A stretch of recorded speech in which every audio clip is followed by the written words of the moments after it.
You're listening to WZYE 95.9 FM. You are listening to WZYE 95.9 FM, the most influential name in Caribbean radio in the tri-state area. Broadcasting from East Orange, New Jersey, the most influential name in Caribbean radio, WZYE 95.9 FM.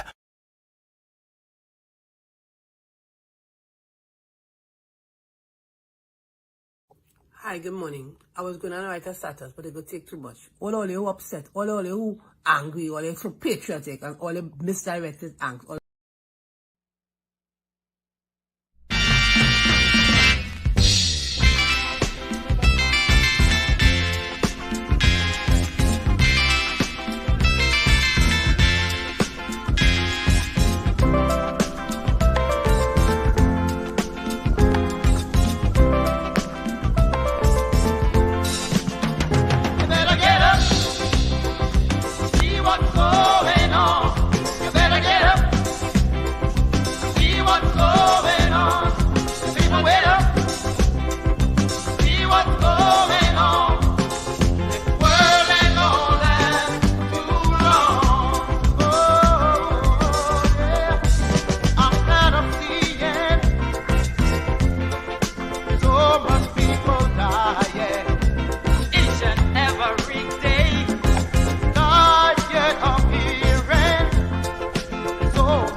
Trinidad is my land, and of it I am proud and glad. But I can't understand why some people just talk it bad. But I know all of them we running them out. Don't know where they're talking about. They were painted black every day, and the right things they would never say. No, our state dance is the best talent in the world. Like calypsos, our stories are told. With this rhythm you touch your soul. So Trinidad, this lovely land of my birth, small but overwhelming in worth. And as you know, Carnival is the greatest frolic on earth. When it comes to beauty, Tobago is second to none. We have Penica, Missy Young, Wendy Fitzwilliams and Giselle Evans. And if you want to talk about art, we have the Chief Leroy Clark. And if you want designs that excels, we have McFarlane and Peter Minshall. And the sportsmen are rated best in the world. Keyshawn Walcott and Niels Crawford, they both brought us so much gold. And I must mention Arthur Borden and Richard Thompson, while Lava Records still not broken. And our men and women cricket champions. We have oil and gas, but that's not our real assets. It is we the people, our skills and our talents. It don't matter what it may be, you will always find a Trini ahead on top of the list.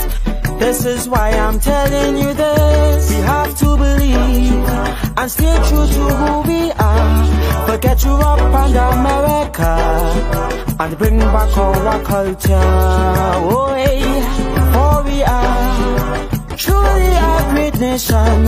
All we have to do is work together and keep Trinidad and Tobago our blessed land.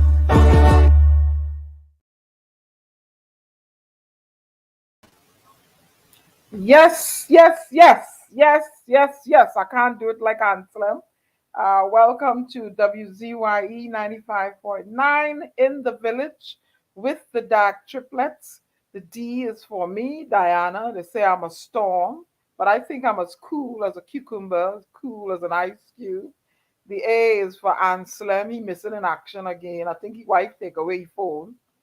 Gary, he's a phantom. He hiding in he's invisible, hide out somewhere. And we have Commissioner Marshall Nesbitt will be joining us. Thank you for joining us in the village. You could have been anywhere else, but you choose to be here, where we choose to enlighten you and inspire you and motivate you. Tonight on the show, I believe we have Mother Burnie from Tobago and Dr. Fuad Khan. So, welcome to In the Village. Welcome, my people. I see Gary. Let me add the Phantom to the screen. Hello, Phantom. What's going on? Good night, Are you? family. It's good to be back with you again. Looking forward to an interesting evening of good conversation. Okay. And let me see if I can bring in our commissioner, Marshall Nesbitt. Are you hearing me clear now? A very Yes, good, I'm hearing you. good evening. Mm-hmm. Good Good evening, evening. Storm. Good evening. I'm trying to be calm here. I think I see Anselm in the background. Should I add you to the stream? I'm going to add it in short, briefly. Mr. LeBon, your wife give you back the phone, huh? You pay the bill? Unmute your thing now. What happened? She really take away? She really cripple you? Anselm appears as though he's unable to talk. I don't know. You're mute. I can't hear you. You're scratching. You're scratching, Anselm. You're scratching. I'm muting Anselm. He's scratching. So anyway, we're going to do the usual. We usually greet those that in the village in our chat, and we want to recognize that Joan Jadobir hit the finish line to be first in the village today. Joan Jadobir. Okay, Nadia, you get beat today, girl. Sorry. You didn't drink your Ovaltine. Takesha, she came in after 4th, 5th, 10th, and 11th. Gary Mahabir, that name sounds familiar. He come in inside the race. Capisa Enterprises, thank you for joining us. Mr. Troy Smith is also with us. Nadia, yeah, I said Stormy is going good. Rajvi, you're here with us. Thank you. You could be anywhere else, but you choose to be here. And who else? Vonnie Roberts. Oh, your wife give you back your phone too. Oh, they're in a good mood tonight. The wives. It's only Anselm can't get back his yet. I know what's going on. Albert Montano. Good evening to you, sir. Good evening. Diana with 1 N. I know who that Diana is saying hello to with 5 N in she name. Hailey. What go on, my brethren? Rastafari. Who else we got to say good evening to? And all those listening on the radio and other forums, we welcome you to In the Village. See Troy Smith there. Hailey. Yes. Okay. I'm going to try to add Anselm again to see if his microphone is working. All right. I'm going to unmute you, Anselm, and add you to the screen. Anselm, your mic have a cold, boy. I'm telling you, your mic have COVID or oh, God. No, boy. No. Good thing, no cheap. Cheap thing, no good. Hi, Daryl. Daryl Super Sad. Is he the fella that's supposed to be selling fig to get me to Trinidad? I ain't get there yet. All right. So what's going on, my lovely people? Talk to me. Gary, what's going on? What's on your mind? What happened? What Dr. Rowley do? Who do? What happened? What's going on in Trinidad? People always want to beat up on Dr. Rowley all the time too. I mean, what's going on? What's going on with Dr. Rowley? What's going on with that? I hear what's his name, fall asleep at the podium, huh? We had to give him some arrowroot and cassava. Huh? I don't think they get the yam from Ghana yet. I heard my boy fell asleep at the podium. He must be tired, poor fella. He's tired. I'm going to try to join you again, Anselm. He seems to be trying to come in with us. Let's unmute your mic and add you to the screen. Okay, go ahead, Anselm. Are you there? Anselm wife take away your microphone too. Sorry. No, I'm here, but I'm doing something. Can you hear me now? Yeah, we're hearing you. Okay. Yeah, I'm just doing I'm just doing some things here, so I had to step away for a little bit. Okay, You know, cool. All right, right? all right. We gonna hold it down till you can join us then. Yeah. Uh, You, Tommy and Guy, you could hold it down. All okay, right. cool. All right. Okay. When Mother Burnie comes in, I know I'll see if I'll see her and I'll go take it from there. All righty. Good. So, there's a Shahid Ali in the chat. I've never seen him before. Shahid Ali. If it's your first time to the village, we welcome you. You can hit the subscribe button on YouTube so that whenever we're on, you'll know that we're on. Welcome to the village where the interesting conversation gets heated. You'll think sometimes that the hosts going at one another, but that's the way it gets in the village. We love one another here in the village. So what are we going to talk about tonight, Gary? What's going on? Tommy, talk to me now. What's going on? Everybody, I'm home. Tommy a little bit. Well, I mean, we could. There's so much going on in the world as a whole. I Okay. mean, right now in Okay. Trinidad, tomorrow, Let's deal with TNT. on Monday things open up again, supposedly in full. Okay, open up full. They take away that. Hello, Curtis No Montreal. safe zone. No safe zone. No Vaccine safe. unvaccinated. But nobody never was safe because you're getting killed left, right, and center in Trinidad and Tobago. So, Well, as we seeing that, so ain't no safe zone there. So the whole country opens up, meaning what? The airport opens up, schools, everybody mixing and mingle again, right? Yep, no more 10 majority, maximum of 10 and that kind of thing. Or the full capacity taxis. No 6 foot apart no more. They're waiting for you to dead now to put you 6 foot under. I don't know if no 6 foot apart, but I know everybody's supposed to be wearing their masks still. well, the government realized they have to change their course of action. Yeah. They realize they have to change it. And Well, the whole world knows that we have to live with COVID, Yeah, like we live with all other things, well, because you have to manage yourself properly, management of it. That's what's required.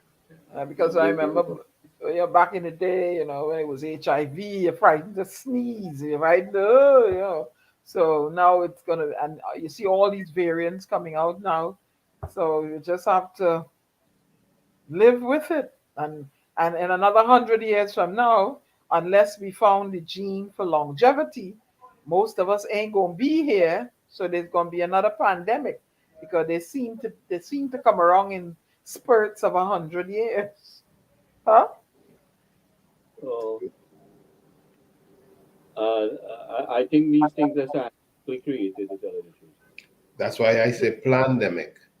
A pandemic. Good night, Joan. We recognize that you was first in the village, honey. Don't bother. Yeah, you got the gold medal tonight. What ax? You beat Takesha. Sorry, Takesha. You Daryl, you're you not sure the one that. You sure Huh? Takesha was the first? And sometimes me Joan Jadabear was first, so I had to go by what the boss man say. Joan Jadabear take the gold medal. I see Takesha at 504. Yeah, Joan was in there like 2 something, Anselm said. So I got to go by what the boss man say. All right. All right. So all they had to drink all the Ovaltine and all that to beat Joan. All right. Good. Yeah. So Trinidad and Tobago. I see Watson Juke in my area, man. And Watson Juke walking about correct, boy. I said, what? Watson reach far, boy. Huh? Yeah, but he gets limited love though. It's really crazy. That's not what I'm hearing. I polled 10 people and 8 out of 10 tell me he's well received. And 8 out of 10 is telling me he's well received. And you see the rhetoric about don't come down past the Caroni Bridge. All they need to stop with that foolishness. Watson Duke is a Trinbagonian and he has the right to go and run in all 40. I gain in 3 more constituency. All 49 constituents he need to go and run in. Really? 41 Yep. to Well, 49. how come they tell how they come to tell the UNC to stay out of Tobago? Well, they can say what they want, but then he have the right to go and run wherever he want. How they tell Trinidad they have to mind their business? Well, that's the problem. That's the problem in Trinidad. We need to stop with it. Okay. No.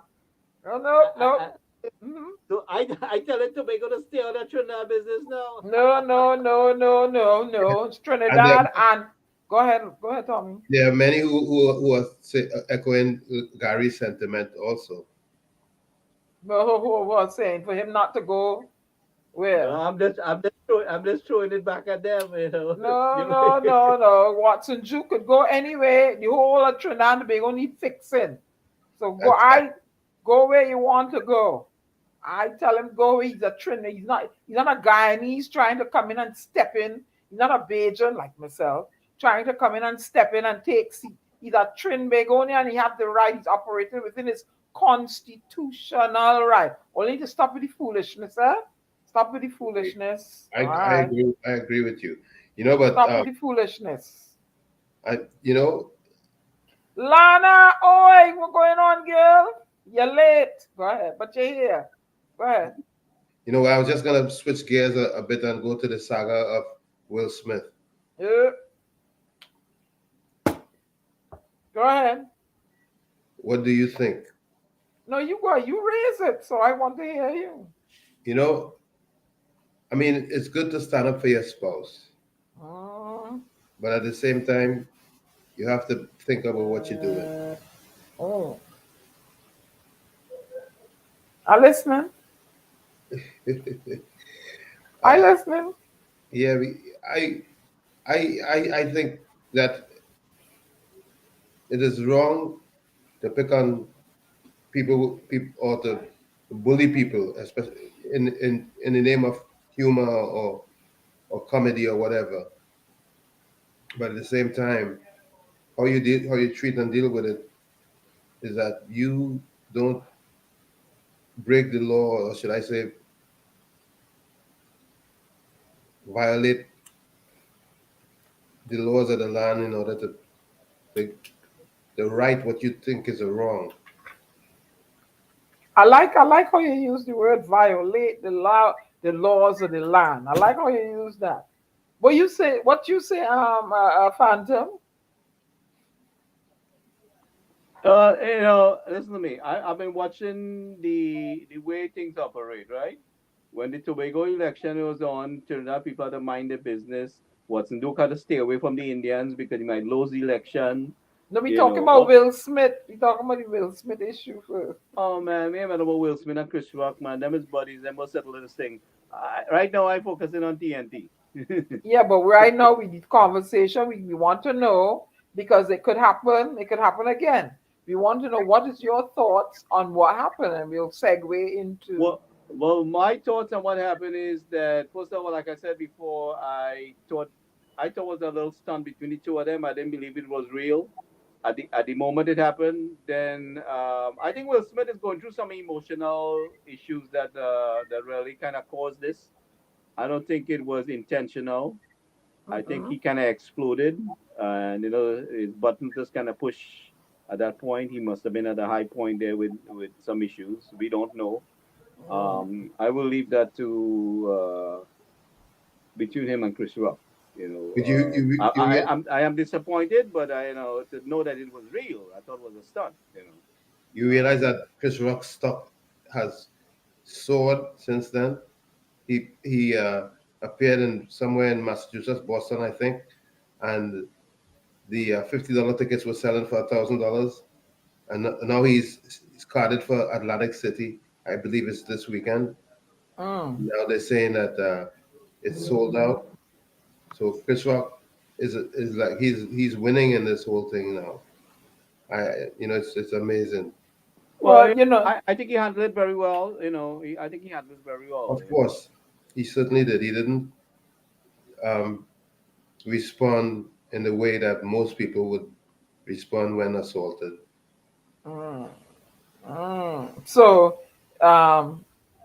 So verbally assaulting his wife about her ailment.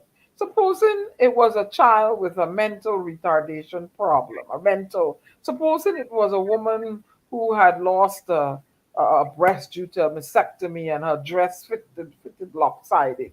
You're saying it was okay, it's okay for Chris Rock to go and make a punchline on that.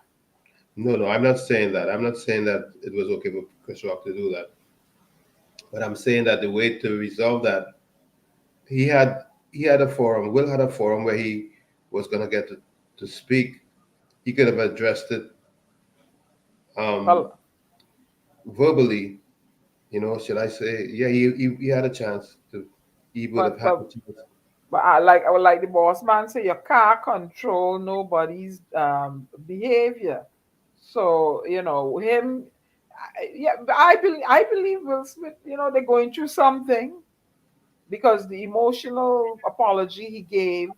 I read into a lot of things he was saying, and my take on it. I told y'all personally. Everybody have their own take on it. Everybody have, and everybody agree and disagree. Some agree with Chris, some agree with Will for doing it. But you gotta, I troll some of the pages, who started a thread on it, right? And to see the responses, right? And in my mind, this is how I saw it. I'm not. Nobody has to agree with me, and this is what came to me. Now, years ago, there was a little fella named Emmett Till, right? A little African child named Emmett Till. And for allegedly, because we don't know, he had no camera, allegedly either he looked at a white girl or he whistled at her or whatever, right? White America considered that to be disrespect. And what did they do to Emmett Till? They lynched him. They lynched him for allegedly disrespecting this white woman. There was a time when you looked at, as a black, you looked at a white woman. It was called reckless eyeballing. And you could lose your life for that, just for looking at them. You see what I'm saying? So he was lynched for allegedly looking at this woman. So if this man gets up on this forum, and this is this man's wife's ailment, you don't know what is going on there. Maybe he should have handled it in a quieter mode. But any violence that Will Smith did, he learned it. You know where he learned it from? That's all I say. All right, that's just my take. Nobody has to agree with me. Right? And the realm that Will Smith is in, monetary wise, and what's his name, Chris Rock, him resigning the Academy, Tyler Perry go put him in film, and guess who go and see him? Who's gonna go and see his films, Tommy? Both of them rich right now, right? We got people suffering. The royalties that he received from his prior work. He can afford to retire. But he can retire and be comfortable still. He can still retire and be comfortable. And he will still get work. He will still be a box drawer. You think, I'm not going to go because he slapped Chris Rock? If Will Smith make a movie tomorrow, I go in and see it. I tell him I go in and see it. Yeah. And there are people like me will go and see him. So, you're not hurting Will Smith in the pocket, but they definitely ain't hurting Chris Rock. And that will be a high for a little while, and then it will fade away. It'll be a high for a little while, and then it'll be a fade away. Okay? Give it some time, them guys are going to make up, man. Yeah. Sometime. Yeah. Hi, Carice. Good night. Yeah. So, you wanted to talk about what? Gary, you said what? I say I'd rather keep my focus on my little island. I'm more concerned. Gary, that bacchanal about Tobago and No, I am just watching how things just go down. Like I just said, Watson Duke was Good night, Indra, accused for all Alisa, kind Chris of things. Watson. UNC had to stay out of Tobago. The Indians had to stay out of Tobago election. We're not operating. Did you hear Watson Duke say that? We're not operating as one people. Did you hear Watson Duke say those words?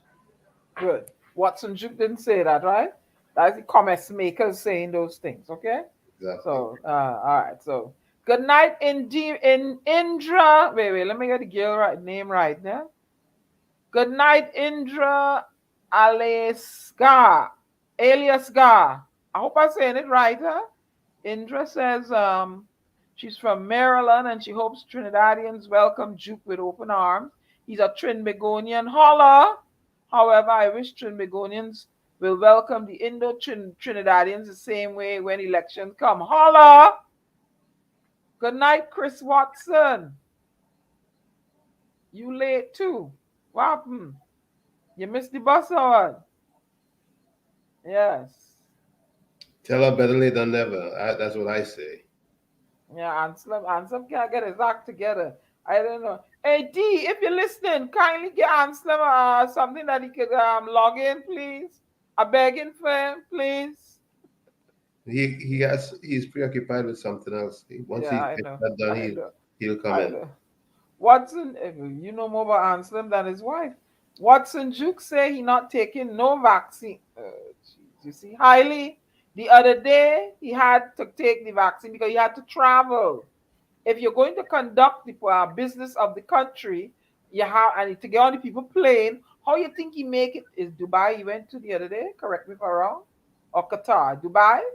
How you think he could go to Dubai? He swim. He had to go. He had to take the vaccine. You had to, in order to conduct the business of the Tobago House of Assembly. He is vaccinated. He is vaccinated. Otherwise, he cannot do his job. He's elected by the people, so he has to do his job. In order to do his job, he has to take the vaccine. He did take it. Yeah. We want to hear Anna. Joan Jadabir said, we want to hear Arnold Roberts. Let me show here. What?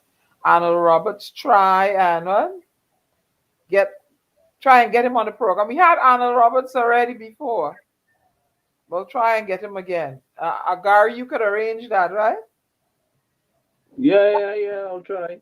Yeah, you can arrange that. All right. Who else is here? Let me see. Y'all acknowledge the comments. Go ahead, Gary.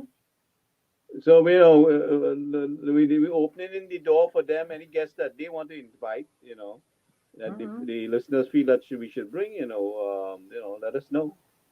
Let Anselm know.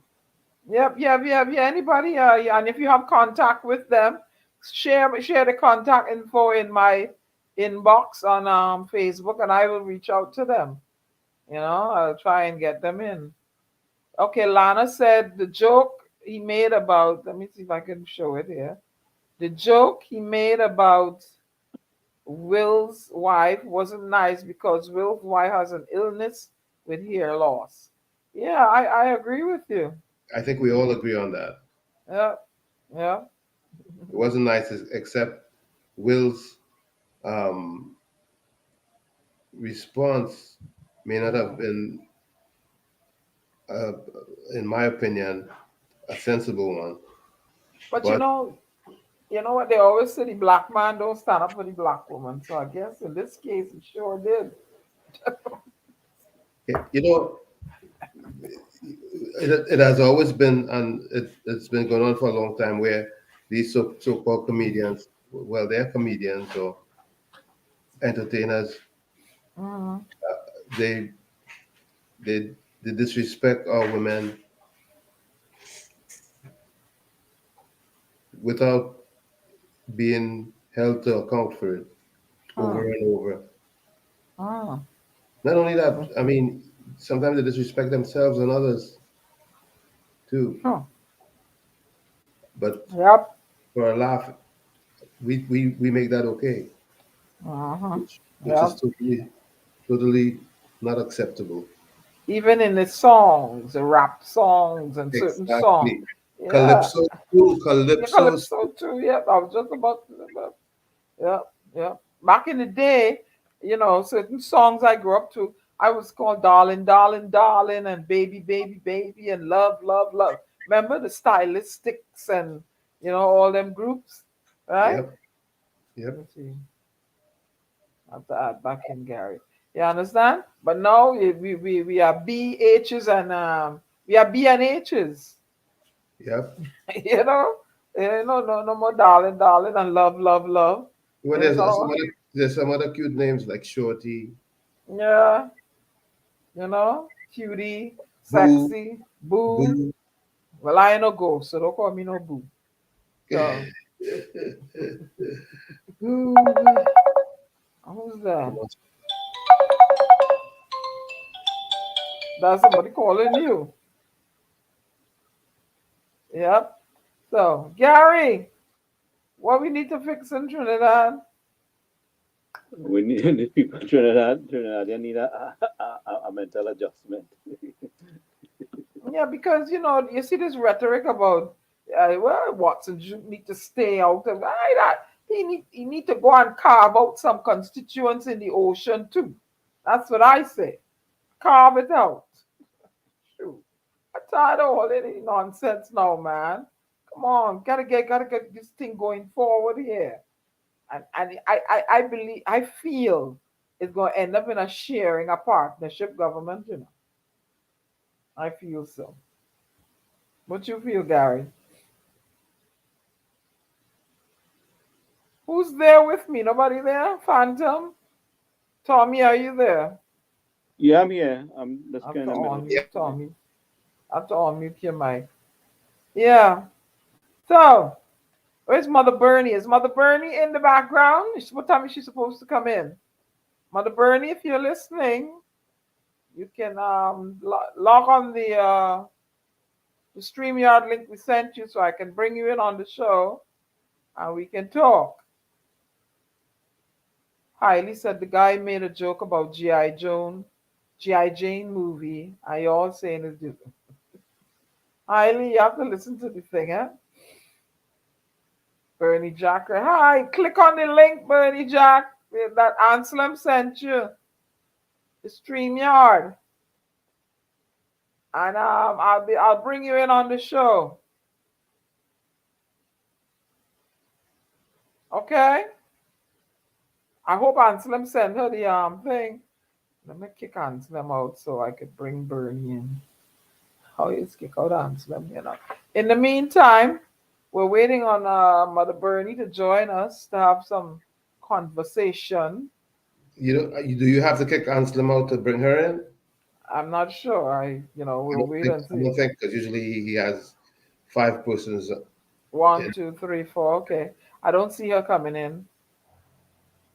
Is Mother Bernie, is she she's in backstage? the chat. She's in the chat, but I'm not seeing her backstage. I mean, she's not in the StreamYard.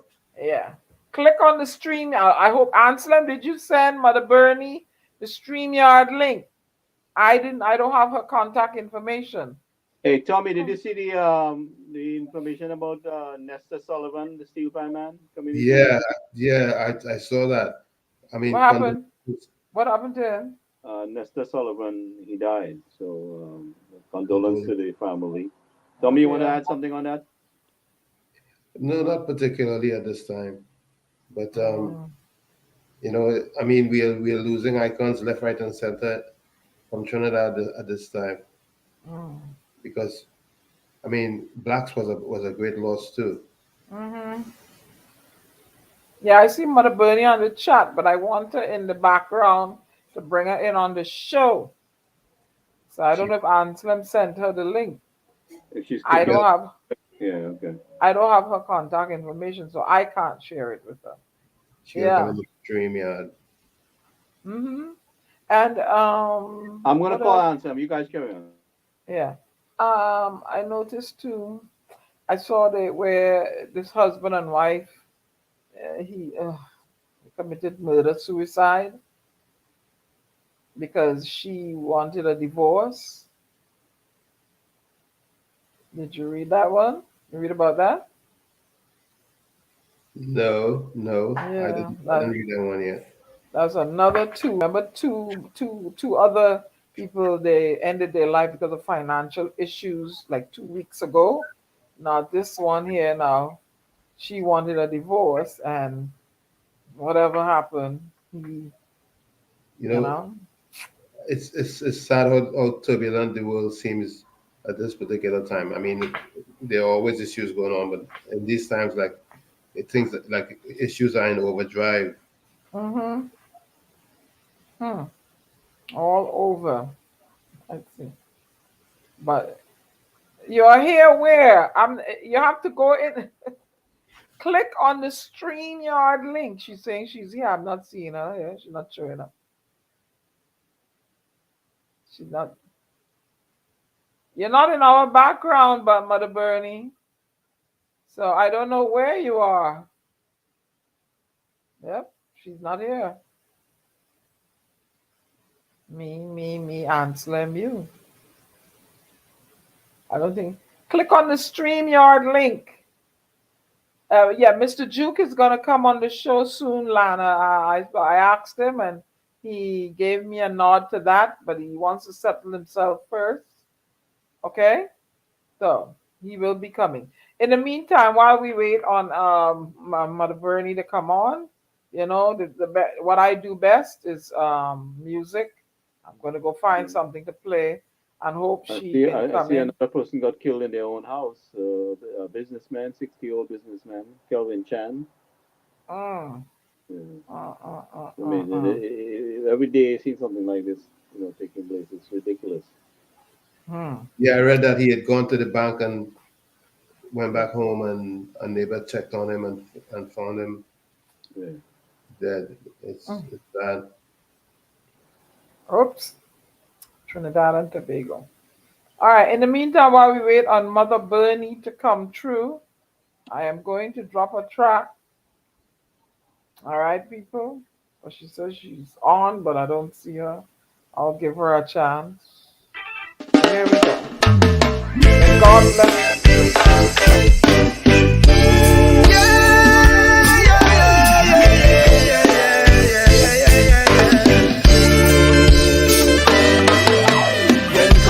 A man. Nothing must stop you. Yes, when God bless a man. Satan may attack you. Yes, when God bless a man. He's gonna back you. Yes, when God bless a man. That man must stand. He must stand AI. Who God bless, none can curse. His divine favor man can reverse. Can reverse. Even if they do their worst. Their worst, when God bless a man, nothing must stop you. Yes, when God bless a man. Satan may attack you, yes, when God bless a man. He's gonna back you, yes, when God bless a man. That man must stand, he must stand, I say. If you answer his call, he will lift you up. If you fall, hey. If you fall, just give him your all, hey. When God bless a man, should be nobody. No.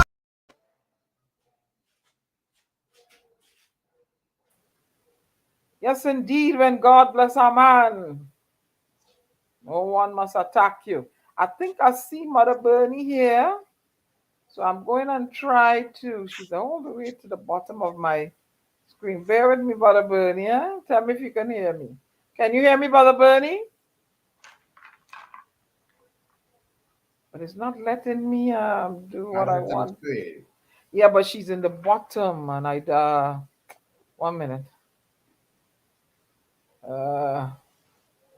She's all the way to the bottom. I don't know. Here, you see what I'm saying? And I can't do the adding like I do.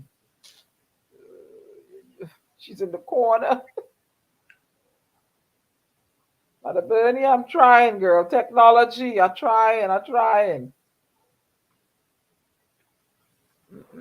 One moment, people.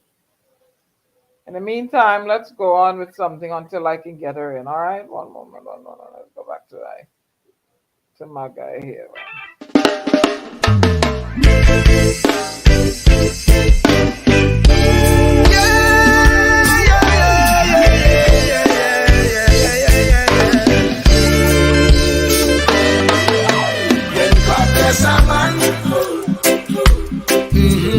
Nothing must stop you. Yes, when God bless a man, Satan may attack you. Yes, when God bless a man, he's gonna back you. Yes, when God bless a man, that man must stand. He must stand AI. Who God bless, none can curse. His divine favor man can reverse. Even if they do their worst. When God bless a man, nothing must stop you. Diana fixed it, and I got Mother Burnie on the show. But I think I kicked out Gary. Gary tried to come back in. Can you hear me, Mother Burnie? Hello? Mike. Can you hear me, Mother Burnie? Mother Burnie, can you hear me? I've unmuted you. Mother Burnie. Yes, this is Diana. This is Diana. I'm in the show, but you should connect to you. Yes, this is Diana. I can hear you. Can you hear me? She's frozen. She's frozen right now. Mother Burnie, if you can hear me, try going out and coming back in again.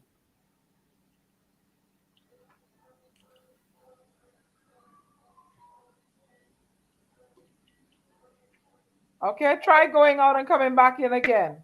Mother Burnie, can you hear us? I unmuted her and all that. Something wrong. Yeah, we can hear you. We can hear you. We can hear you. Can you hear me, Mother Burnie? Let me see if I can remove her. We can hear you.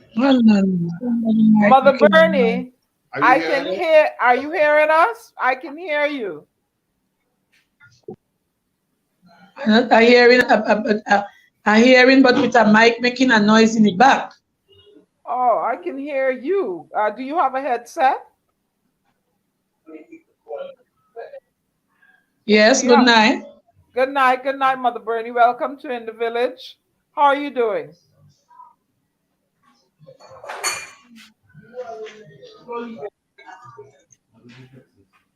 Are you able to get a headset, Mother Burnie? Good night. Good night, Mother Burnie. You hearing me?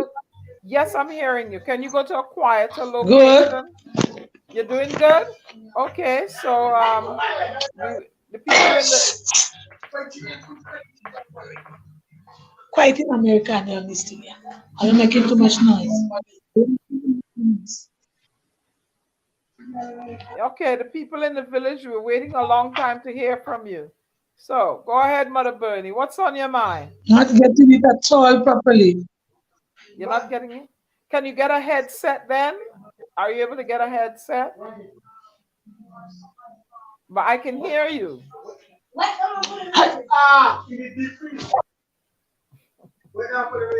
No. Are you hearing me now, Mother Burnie? Are you hearing me? She's not hearing. Yes, are you hearing me? Yes, I can hear you. You are hearing me? Yes, I can hear you. Go Good ahead. night. Good night. Welcome to the village. Go ahead and speak, Mother Burnie. What do you have to say? What is it on your mind today? There's some noise in the background. Not from my side, from your side. There's no one here with me. Where's on my mind? A lot of things happening in this place. A lot of things in this place. Go ahead, talk. We can hear you. A lot of things going on here, man. All kind of people getting I say all kinds of things are happening in the country. While the Prime Minister is dancing and showing he's putting himself in a spiritual mood, like he know God and he don't know him. While all is happening in the country, he's having fun. He don't care who don't eat or who don't drink. Remember, he said who dead and who live. He said who dead and who live. So he on a show now. He looking for popularity because he want to go back as a leader. So he give them gifts like Santa Claus, like that to the Baptist community. They go give the cathedral, they go this, they give them how much parcel land, he give gift man Santa Claus. Okay. So and how that's supposed to make him a better person than what he is. I doubt that. I doubt that. So Mother Burnie, are you hearing me? This is Ansam. Are you hearing me? I'm hearing you. Okay, so how yes, I'm hearing you. Wonderful. And everyone, sorry for me being so late. Sometimes things happen. Yes, I am hearing you. Okay, so Mother Burnie, welcome back to In the Village with the DAG Triplets on WZYE 95.9 FM. Diana, I want to thank you so much for holding down the fort for me and Tommy and Gary. And then we have no other than activists. So Mother Burnie, why do you think is it that you have a problem with what the Prime Minister is giving to the Shouter Baptists? You're giving them, I think, a $10 million cemetery. You think you have problems with that? Listen to me and listen to me well. I am a Shouter Baptist. I am one, right? You don't bribe we, because you can't bribe God, right? You can't bribe God. If you truly spiritual, if the gift is coming from your heart, I don't have a problem with it. But everything that this man does, he has something behind it. The whole country could see that. Every time you give something, something else comes in. You don't give things just like that. You expect something in return. And we, the people who call ourselves spiritual, need to ask God to give us the eyes to discern these rubbish that is going on with these people and feel that they could use people. You can't buy God, you know. That $10 million, they can't buy God, you know. You don't buy God, eh? You have to get real with God, not buy him. So who wants to feel that because he do that, he's a very good man, I'm glad for them. The Bible never said that if you do good deeds, your good deeds will take you to heaven. It never said that. You have to clean your inside first. Clean hands and a pure heart. He never said gifts. You can't be suppressing, oppressing, and depressing people. And when you come, you give us a part of the society a gift to let you look as if you're so good to the people who call themselves spiritual. Mocking them. That is a mockery. That's a mockery. That is not a real thing. You could give them gifts and buy them at any time. That is what you're trying to tell them. All I have to do is give gifts and I come back the most popular man in the country. Who said that? But Mother Burnie, if I give you something, if I offer you something, you don't have to take it. If I offer you something, you don't have to take it. I'm listening to you. If they offered something, they could have rejected it if they figured that he was trying to brainwash them or trying to fool them. Why didn't they reject it? What? Why didn't they reject the offer that he gave to them if they feel that it might have been trying to brainwash them? You're cracking up. Yeah. You're cracking up. I know you're stuck a little bit. You're stuck. Yeah, you hear me now? Yes, because right now you are the most hated man in the country. Right now, Right now, you are the most hated man in the country. Why you want to bribe them now to bring them back to you? But I was asking if it's out. You have an I'm not opportunity. hearing you, Ina. Yeah. Now you're cracking up. Yeah, I know. I don't know. You're going in and out. Any better? Is that any better? Your live streaming coming tonight at all. Yeah, is that any better? You hear me any better? Still cracking up? Diana? Yeah, for now. Yeah, Diana? Nah, you're going good there now. All right. You're going good there now. Right. So I was asking you, if they got an offer of $10 million for a cemetery or whatever it is, they have an opportunity to reject it if you think it's a bribe. They could say no. Right? But they didn't. Why the first thing come out about it as cemetery? You expect dead people? You expect them to dead fast? I don't know. I only asked it. I don't know. You expect them to dead fast? Why the first thing come out about it as cemetery? Listen to me. There are different fractions of the spiritual Baptists, right? Okay. Yeah. Nobody wants to come together to realize that Mr. Griffith is the man who fought for the Shouter Baptists to get that thing repealed for them, right? Mm. They want to form their own organization, which is wrong. You need to give appreciation to the person who fought the fight for us. Mm. Who fought the fight for us, right? You don't just do things that way. That is not how it does go. Acknowledge the person who fought for the spiritual Baptists to get freedom to worship. Yeah, folks, that is the internet right there. It's just sticking. All right. You know the internet going to Tobago. Yes, so, Tobago's internet. Yeah. Like the Tobago internet just sticking. Or maybe because Mother Burnie meeting tonight, UNC PNM, messing with you again. UNC might be sticking the thing because PDP coming to PNM. Answer. Yeah. Did you interview on WhatsApp, call she on WhatsApp, and that you all won't talk to she then? No, I don't want to talk to she. No, what I'm saying, in order to carry the interview through, just call on WhatsApp, let her do it on the phone, and because this thing is freezing up, it's not strong enough. Yeah, her it's not internet. Us, it's the internet there. Yeah, her internet is kind of messing up there. But I heard some of your comments regarding when we go back. So Diana, yeah, I want to thank you so very kindly again for holding the fort down, and with all the I hear all the talking about Chris Rock and Will Smith, and we'll get back to that, but I saw a comment here in the chat. I know all say hello to everyone already, and not everyone. Oh, you didn't say hello to everyone as yet? Okay. What boy? Mother Burnie, are you hearing us now? Are you hearing us? I see you back. Are you hearing us now? Yes, I hear you. Okay, good. So you're back inside. Wonderful. Yeah. So what we were just asking, right, is that when somebody gives you an offer, you have the opportunity to say yes or no. So yes.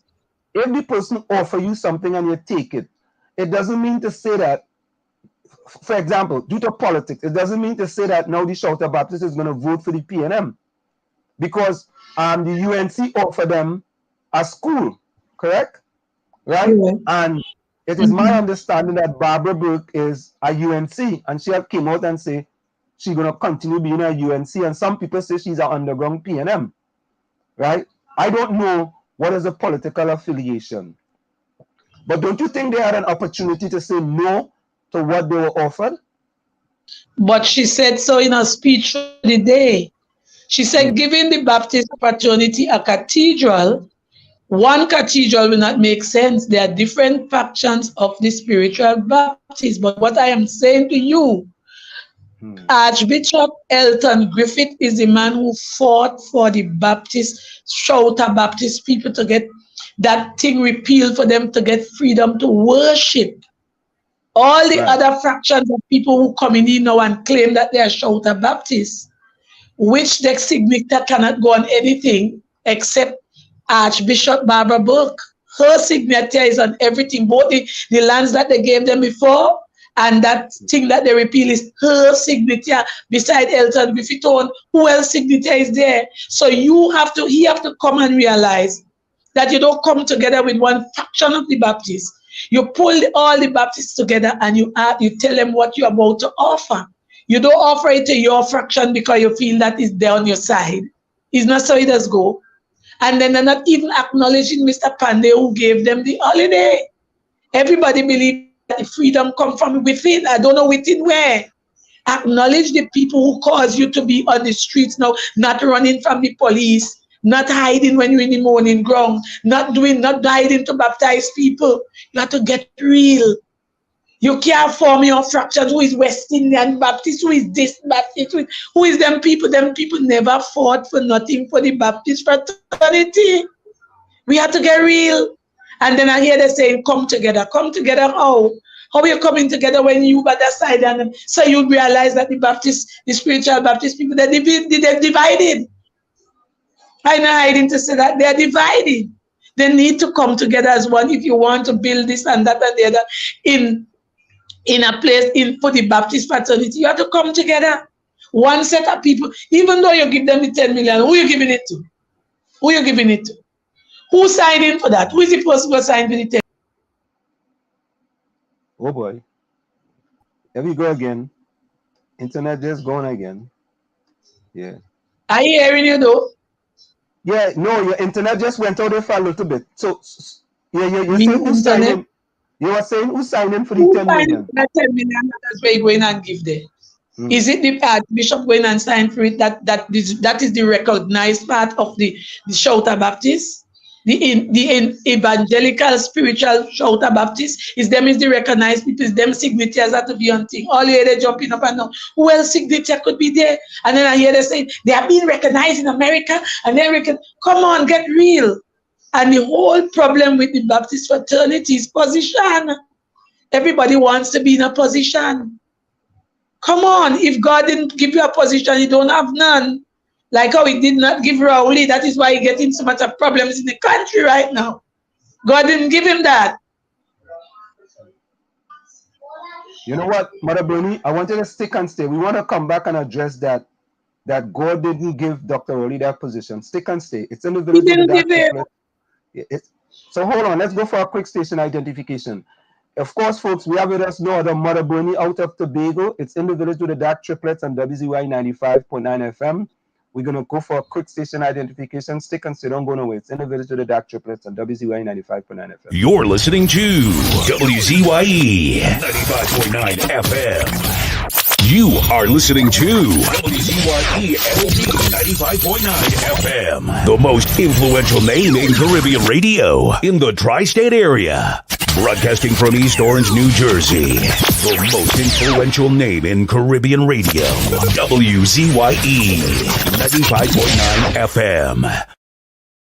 So, we're back with you. It's in the village with the DAG Triplets and WZYE 95.9 FM. Of course, it's no other than Diana the Storm, Gary the Phantom, and the Commissioner, E. Marshall Nesbitt, Commissioner here in Newark. We have with us in the village tonight, no other than Mother Burnie. So, Mother Burnie, so who do you believe should be the person who is the signatory for this $10 million, this donation? Is Archbishop Barbara Burke. But he would not try to get to her because he believes that she's not of his party. It's not a party thing, this. This is not a party thing. This is for education. This is for health. This is for seeing about people. This is not for no party. when you're thinking about giving something to the spiritual people, think about them giving out to the community. Don't think about them giving out to party people. You're not partying this. So then, Mother Burnie, we have to say that Dr. Relly is an astute politician then, because he's dividing the Baptist faith, and he's taking one faction and playing it against another faction. Right? Can we say that? He do what? He's dividing the faith then, because he's taking one. Yeah, he's dividing the faith. He's taking one and playing it against the other. Right? You hearing me now? Of course he is. That is what he's doing. You have some on that side and some on that side. It's not supposed to be like that. Everybody's supposed to be together in one. And that is why I never believe that I'm not serving any religion, I am not serving any religion. I am serving a true and living God. Me, I live serving no religion. Because that is what mashing up the world these days, religion and politics. Aslam, yeah. I want to ask Mother Burnie, because we're looking at the solutions now. And if you got to give something, give it from your heart. Don't give it because you believe that these people could help you and help you to come back in power, and these people could help you to finish depress and suppress and kill we. Mother Burnie, can you hear me? Yes, I'm hearing you. Yeah, Commissioner here. Listen, we've been faced with a solution that started in Tobago. What's your opinion on the performance thus far of the Green Party, of the PDP? Okay, I say nothing yet. The most I see they're doing for now, because they have a media briefing tomorrow to say all the secretaries are supposed to talk tomorrow. They have a media briefing in the morning, 10 o'clock. Right? But for now, the people who were placed politically in places are being removed, and they disagree with that. They don't want to come out. If you were placed there politically, you wasn't placed there with any papers, what you doing there, and they're inside and giving problems, we don't do that. If we get rid of the PNM, we have to get rid of the PNM political employees, but they're going to give problems in the office. So we have to put them out. And now they're going through some investigations concerning certain things in the assembly. And I think they're going good for now. Let me hear what they have to say tomorrow, what they find from what they ain't find. Because everybody is watching.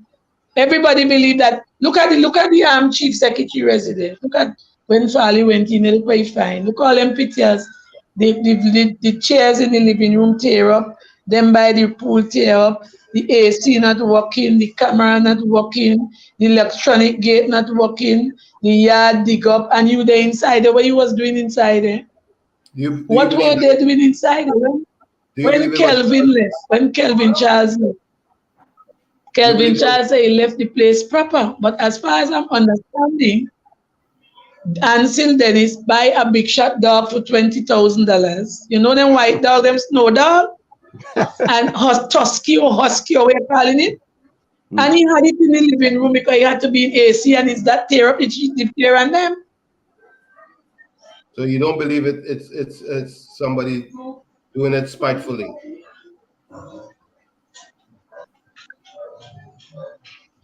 Did you hear me? Mother Burnie, somebody wants to know if you don't believe somebody might be in there doing that. Somebody what? I'm not hearing all you properly, Somebody doing it spitefully with respect to those things that's happening at the chief secretary residence. If someone is doing it spitefully, could someone be doing it spitefully?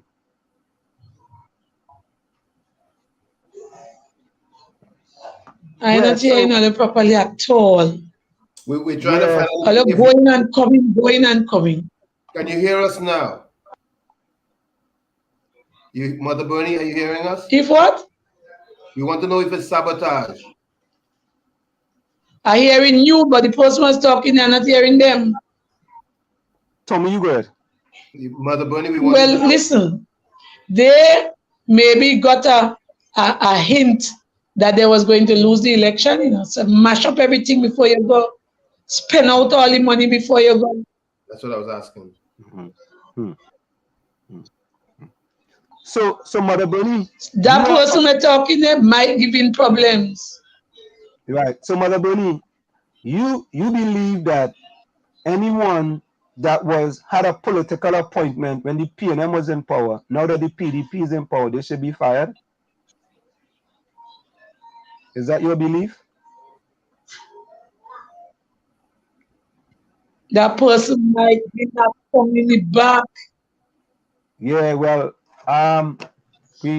everything is I don't know anything here. How about this? Are you any better? Is this any better? Is this any better? Diana, you want to try, Diana? See if your mic is better. Diana. A bit. Hello? Yeah. I think it's the internet. I don't know if it's somebody. It's her internet, Anselm. It's her internet. It's your internet, Miss Mother Burnie. Because we are all hearing each other here. We are all hearing each other. Hearing her. I'm trying to do it on WhatsApp now. Let's call on WhatsApp and do it right Hello. now. Yeah. Mother Burnie, you want me to call you on Messenger? You want me I would rather do the video, you know, but you want me to call you on Messenger? That might be easier. You want me to do that? She's not hearing you. Yeah, she's not hearing me. Huh? You know, you want me to call you on Messenger? All right, let's do it. Yeah, call me on Messenger. It's gonna be better. Because Yeah, I ain't getting them answer. They might be making some noise in the back. All right, let me call you on Messenger. I'll call you on Messenger. Okay, I'll call you. Let me call on Messenger. It's her internet. Yeah, let me see if I could call on Messenger. Okay, let me see this. Hold on, Let me try this. Yeah, see if this thing is gonna work. Audio. Hold on, Yeah, are you hearing me now, Mother Burnie? Is that better? Yes, it's better there. All right. So, folks, instead we have Mother Burnie on the line instead. So this will be much better. So what were you saying, like Mother Burnie, in that you saying that Dr. Rowley is trying to divide the Baptist faith, right? But why would the Baptist faith allow Dr. Rowley to divide them? Because you remember from since Eric Williams' days, them had the Baptists under the PNM banner. You remember that? Mm-hmm. But isn't Barbara Burke a UNC? She actually said that she's a UNC. What I'm saying, since the Eric Williams part of this government, they had the Baptist faith under the shoes. Look how long. Remember, they had Manning ringing belly the foot and wiping him down with olive oil and doing all kind of thing. You know? They always believe that the Baptist faith is PNM. Is when Pandey came in and gave them the holiday. Some of them turned. Is when Pandey gave the Baptist the holiday. Some of them turned. Is he come in and recognize the fight that the Baptists had to give freedom of worship? Is Pandey come and give them that? Them all they run up and down behind them. Them never give them nothing. You know, I have difficulties understanding that they acknowledge that. But you know what, Mother Burnie, I don't understand though. Why should they turn down an award from the government, and then when the next election comes, they don't have to vote for the government? They could vote for. They didn't tell it down, you know what she said. There are different fractions of the spiritual Baptists. If you give them money and you give one cathedral, how could you give the money to one set of people? What will happen to the other sections of the people? You build a cathedral, they have different fractions of them. What will happen in that cathedral? All of them will not blend together in that cathedral, in that one cathedral. But Mother Burnie, doesn't that happen with many faiths though? People have different you know, they have different sections of different faiths, and everybody will not agree on a decision that's made. There will be dissension amongst people. What I realize is since 1980, I did Baptist. Baptist people have a different concept, boy. They have a different concept. They believe that if this section feel like they must be in charge, nobody must come in front of them. We are in charge, and that is why we say we in charge. And that is not what we want. Is that togetherness we want. Is one faith. Is one faith. They just give themselves organizations different names. Is one faith. In Pentecostal is one Pentecostal. You have 3 and 4 and 5 and 6. Is one. Why they can't come together as one and make it work? Why you want to be the archbishop? You find that the archbishop must be too old. So you younger, you want to fill in his space and them kind of thing. Why? Why? I tell people already, if God did not give you a position, that position will not fit you. Man could appoint you, but God could disappoint you. Mother Burnie, we must recognize that. Mother Burnie, can hear me? Mother Burnie, they need to come together as one to make things better for the Baptist community. They went through such a struggle. They went through so much things, and now it's time for freedom. Instead of freedom, everybody wants a position. If God see that I am not deserving of a position, will He give it to me? I will make a mess of it. I will make a mess of the position they give me.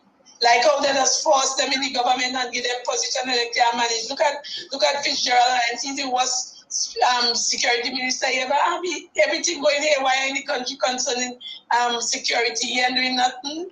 He have more murders and things more than anything else right now.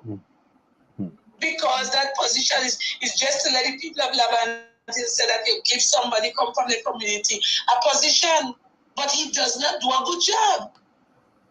Ask them, come, Mother Burnie, hear anybody but you? The only you she can hear at this time? Mother Burnie, are you hearing anyone else other than me? Yeah, I hearing you talking when the person else talking.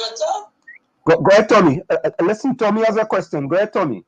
Mother Burnie, don't you believe that the politicians' role is to divide and conquer and divide and rule? And that's the posture they're taking. That's why we're having this problem.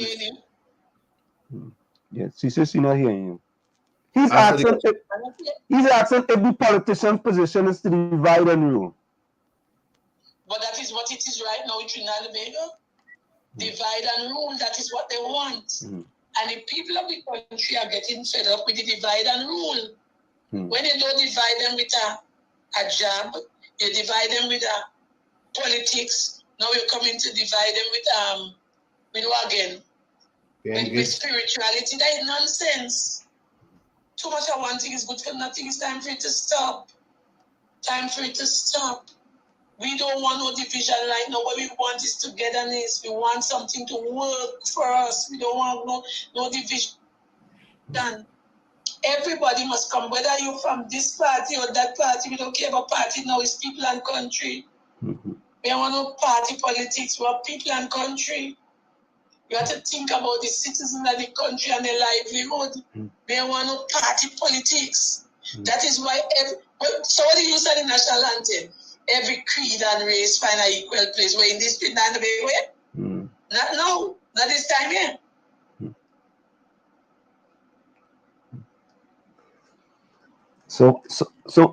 But Mother Burnie, I want to go back to you see, because I think at the end of the day, we as citizens of Trinidad and Tobago allow the party politics to divide us, and therefore divide the country. Which is nonsense, right?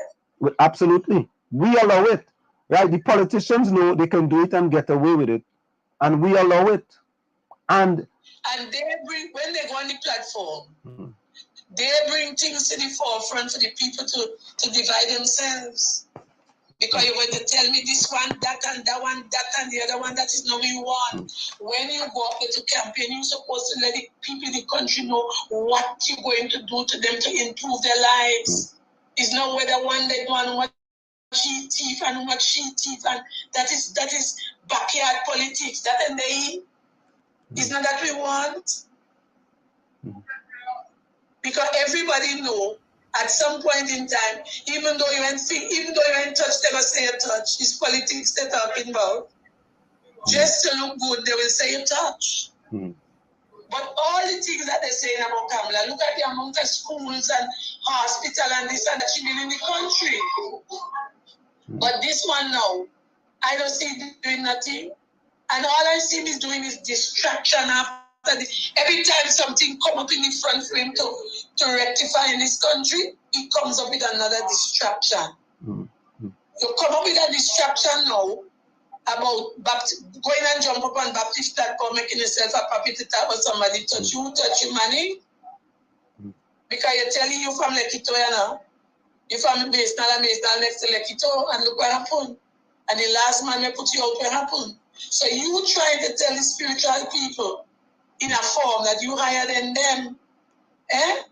Is that you're trying to tell them that you're higher than them, you are more thing than them, they may radiate for you? When you say, well, somebody touched me. Where is that?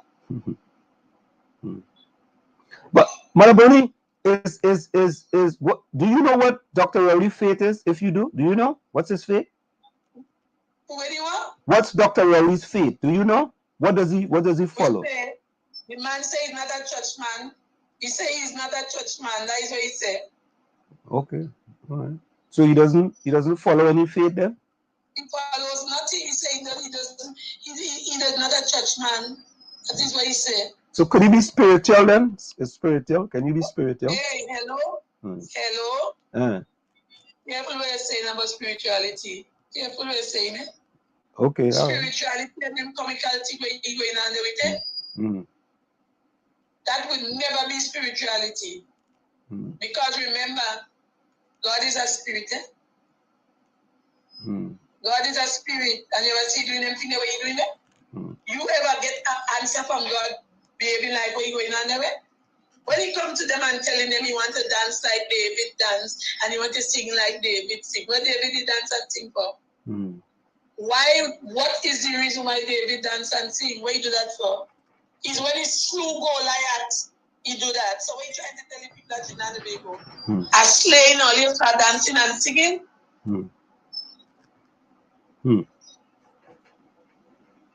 So Mother Burnie, my spiritual Baptist people who said let us get discernment from Almighty God, who God it does but me. You don't, so you're not sitting down and watching me going on, you're listening. And look at two names he called, David and Solomon. David was a man to God's own heart. God he loved David. Solomon asked God for wisdom, knowledge with understanding. And when you behaving like that, when you're trying, people have to sit down and think. They have to go back, boy, and think and realize where this man coming with. Use that wisdom, man, because I don't care what you do and don't care what you say. Some people still with you with the nonsense that you're going on with. It's a few people who eyes open and who ears listening will realize where you are. So Mother Burnie, let me try to look into a crystal ball and look into the future, right? Do you believe that the PDP could win the 2 Tobago seats and then basically have the upper hand to make a decision on who's going to be the government in Trinidad and Tobago? We just speculating here. We just speculating. Right now we put them out from here with the assembly, and we're going to put them out from here with them 2 seats. They have to leave. They cannot stay here. If we don't want them out, we had enough of them for 21 years, and we have 2 parliamentarians, East and West, that are not doing one thing in Tobago right now. They're not doing nothing. The assembly start to come outside with their programs, going in the malls and thing, and looking for people to go and do the ES program and the MIC and all these things. Them come now and they're right on the side of them with a program telling them how they could get a house. Is what nonsense is going on with the central government is not in charge of the assembly now. So how you could come there to come and see them and tell people how they're going to get a house? What you going on with? So why are you doing that? The Tobago House of Assembly is in charge of state lands and all these things where we're going to build houses and so. Why are you coming from your government in Port of Spain to tell me how we could get a house? When you get the house, who is the person going to give you that house?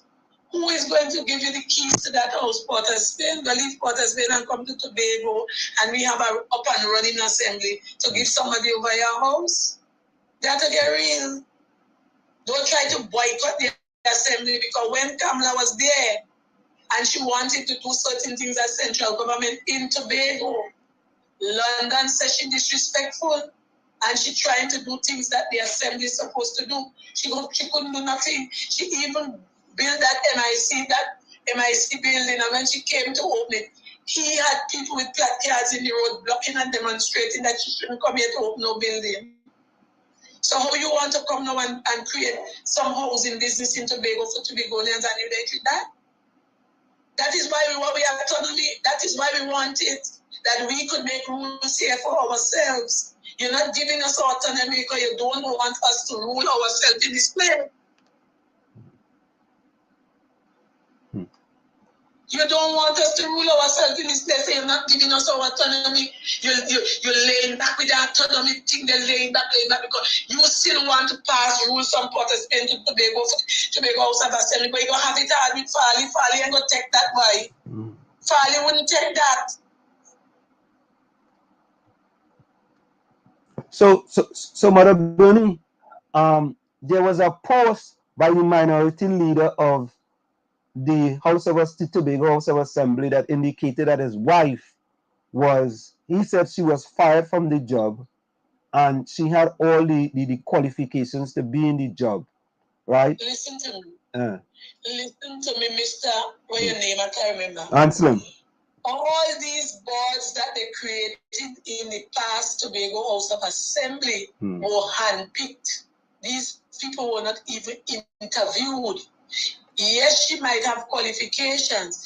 If you have all these degrees, why you were walking around in communities and handing out food card? You have a degree to hand out food card? You have a degree not to go on a job, but to go in the mall in your hair salon and plait hair? That is a degree, that is the degree you get? Let Anselm talk the truth. Let that man talk the truth to me, please. He don't know Tobagonians, just watch and see everything. When he got to put up a post and he the one Tobago people about PDP, is who he talking to? Is who he talking to? When they were inside there, how many people? The first thing they do, they get rid of Kelvin Charles before 4 years. They got rid of Agatha Carrington, which was the health secretary, who had her degree there. Look, she opened a place in Tobago now for proper health care for people. And you put Tricky Tracy to be the health secretary. I know one thing. She have a degree, no way for nothing. You close down the Tobago Development Ministry. You close down the MIT. You close down the Pamlical Learning Center where the young people was learning skills and getting a little stipend when the month come. You send home so many workers, some of them never get back a job. And why you coming out? Why must we condone it wrong?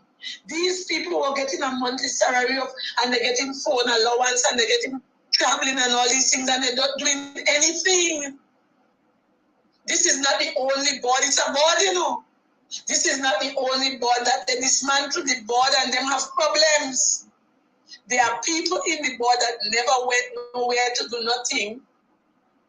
And they work. These people on these boards were not to report to work, you know. They just have to stay home and drop here. So when he got to talk, he talked, and he was inside that assembly and knowing all these ills were going on. When they had the illegal executive with Kwesi the Deans, Kwesi was paying these people staying home. They weren't going outside and do nothing. Is when the election come, when some of them come out and saying there is what? People to go around and look jobs now. Them same people there, where they was all the time, all the years that they were inside it, How come it's only now you're coming out to people know that you had these boards and these boards were not functioning, these people were joint pay illegally. That is why I said the government, the Tobago House of Assembly must go to the FBI and the CIA for them and bring out things that they must pay back the THA, the money they wasn't working for it. The THA needs back the money to pay the same CPEP workers where you hear he's saying that they'll owe for 3 months. Them do it. They brought on 100 and something CPEP workers when it was election, and they knew that the vote for the CPEP workers already crashed since last year. Why did you take them on for election and come in now to say Parliament must pay them? They must take back the money from that board there. They must set a board there and pay the CPEP workers. They're wicked. So, Mother Burnie, what I'm hearing, right? I'm hearing that due to political appointments, if your party win and you get a political appointment, if another party comes into power, it's okay to fire you, right? Because it was you have to leave. You were politically appointed. You did not get. You were not appointed by the central government or by. You was not by the public service. You political appointed. It's all of that's the way it goes all the time. I cannot have you inside there and you undermining what's going on inside the assembly, and that is what some of them was doing. Look, last week you had to ship around some of the administrators because they're doing rubbish. You inside there and suppressing and oppressing the people then because you believe in party politics. But remember, when you're doing them today, you're not suffering. It's your own people you're suffering. It's your own people you're doing that. Don't think about no political party. Think about the people that you're putting under stress. You don't do that. If you love, that is what I say. If you go into a job and you don't love that job, you will make a mess of it. You have to love what you are doing and do it with passion and pride. You don't do it because a party says so. So Mother Burnie. That is why I, Mother Burnie Jagwek, say, I am not affiliated to any party. I go and vote for a party because I want to see a change. If you go there and you are not doing the things that we put you there as a mandate to do, you will have to live the same way. So you're saying that if PDP doesn't do the things that they're doing, if they doesn't do the right thing in Tobago, you will go after them too, as well? Yes, I am not. No, I am no partial. I am believing wrong thing. I don't condone nothing that is wrong. If it's wrong, it is wrong. It is wrong. You know the amount of people that they appoint on boards there that was drawing false money. They must let them bring it back to pay people. Bring it back. The CPEP vote done since last year, March. And you didn't know CPEP people can't get paid. Let them bring back the money. Let them bring it back. When it was election, they were showing off. People sitting here. People they was behaving because they have money in their hand to show. They was really showing off.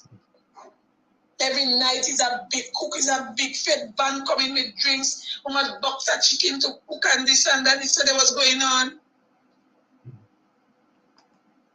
Mother Burnie, somebody says in the chat, right? This is what Hailey says. Both parties distract the country with bacchanal and hate, so they don't have to talk about solutions for the country. You believe that? I don't believe that. I don't believe that. Okay. There are genuine people who goes into politics because they interact with people and realize that these people need help.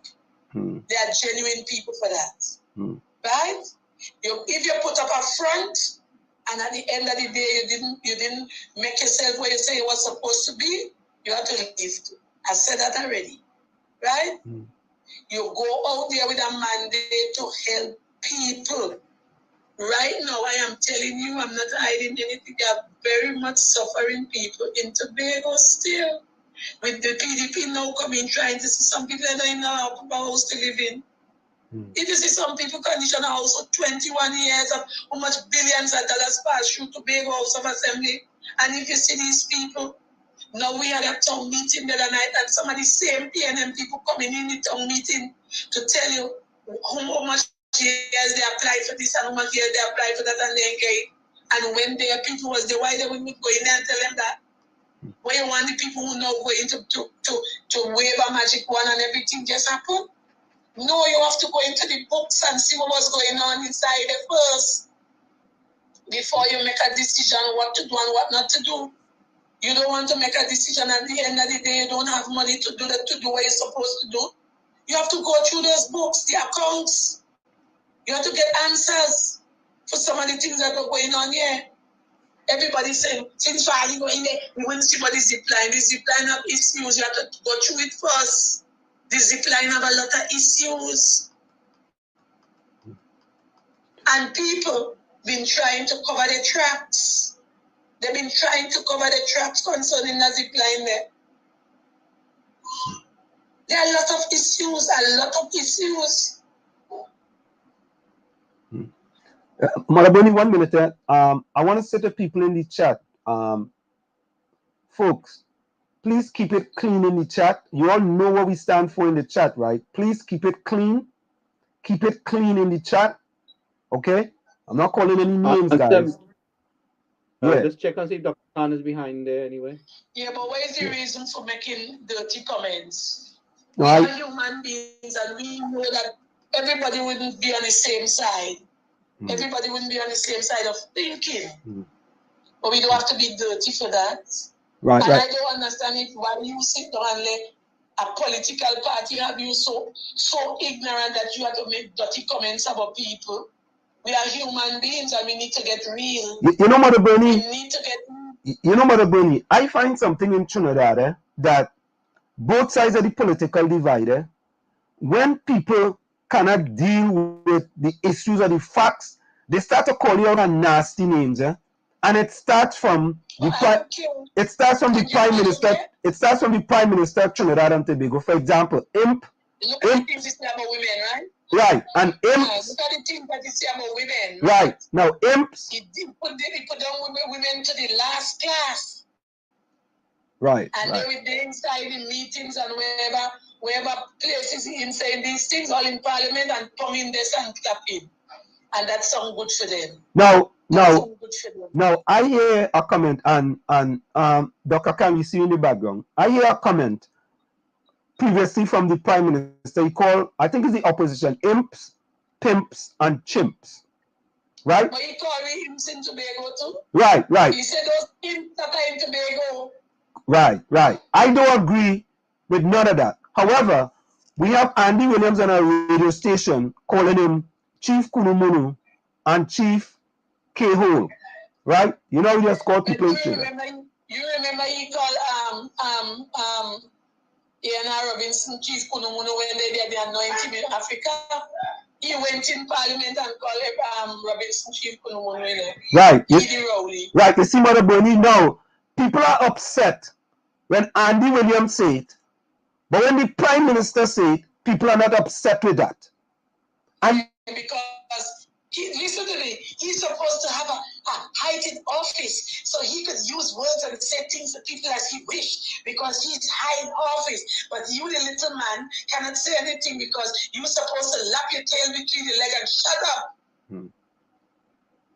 Yeah, you see, because I think Trinidadians, I have realized that, you know, there's something about us that we want to call you an idiot, you're a dunce, you're dotish, you're stupid, all kind of thing, and it's on both sides of the political divide. When they don't agree with what you say, these are the names that they call you, stupid and dotish. Yeah. When they don't agree with the names, the things that you are saying. But everybody have a right to their own opinion. Correct. That is why we have human rights. We have human rights. We have the right to speak, the right for choice, the right for redress. We have a right for all these things. We have the right to protest. We have the right to protest, but the government trying to tell we that we can. Every time they go out there to stand up for their rights, we call it police riot squad to give them tear gas. and nobody else sitting down and watch that we head into a dictatorship and a communist country. Then realizing that we have no rights in this place, our democracy is trampled upon, and everybody taking it to make a joke. Look at this. Every time is a distraction. We have 4 divers go down in a tank, boy. 5 of them, 1 come up alive and 4 dead. And we ain't studying that these people, families have restless nights, sleepless nights, they have little children. And that little 2-year-old boy that only saying, Daddy, when you're coming home for me to play. And nobody, I don't know belly, there are no belly boy. When your brother bed is on fire, you have to wet yours. You can't think political and these things going on in your country. And I am saying it that 4 people that inside that tank is sacrifice. Because if you sit down and they tap in the tank and you hearing them tapping and you telling the people who want to go down and save them, if they go down, they go shoot them. What you call that? What you call that? Mother Burnie, all we had. All we sit down to talk about is when somebody make a comment concerning things that disturbing them. You choose to call them names. That is it, names don't mean nothing to me. They could call me any name they want. I am going to speak for the rights of myself and who cannot speak. So, because what is going on in our country is this very dangerous and destructive. The things that are going on in this country.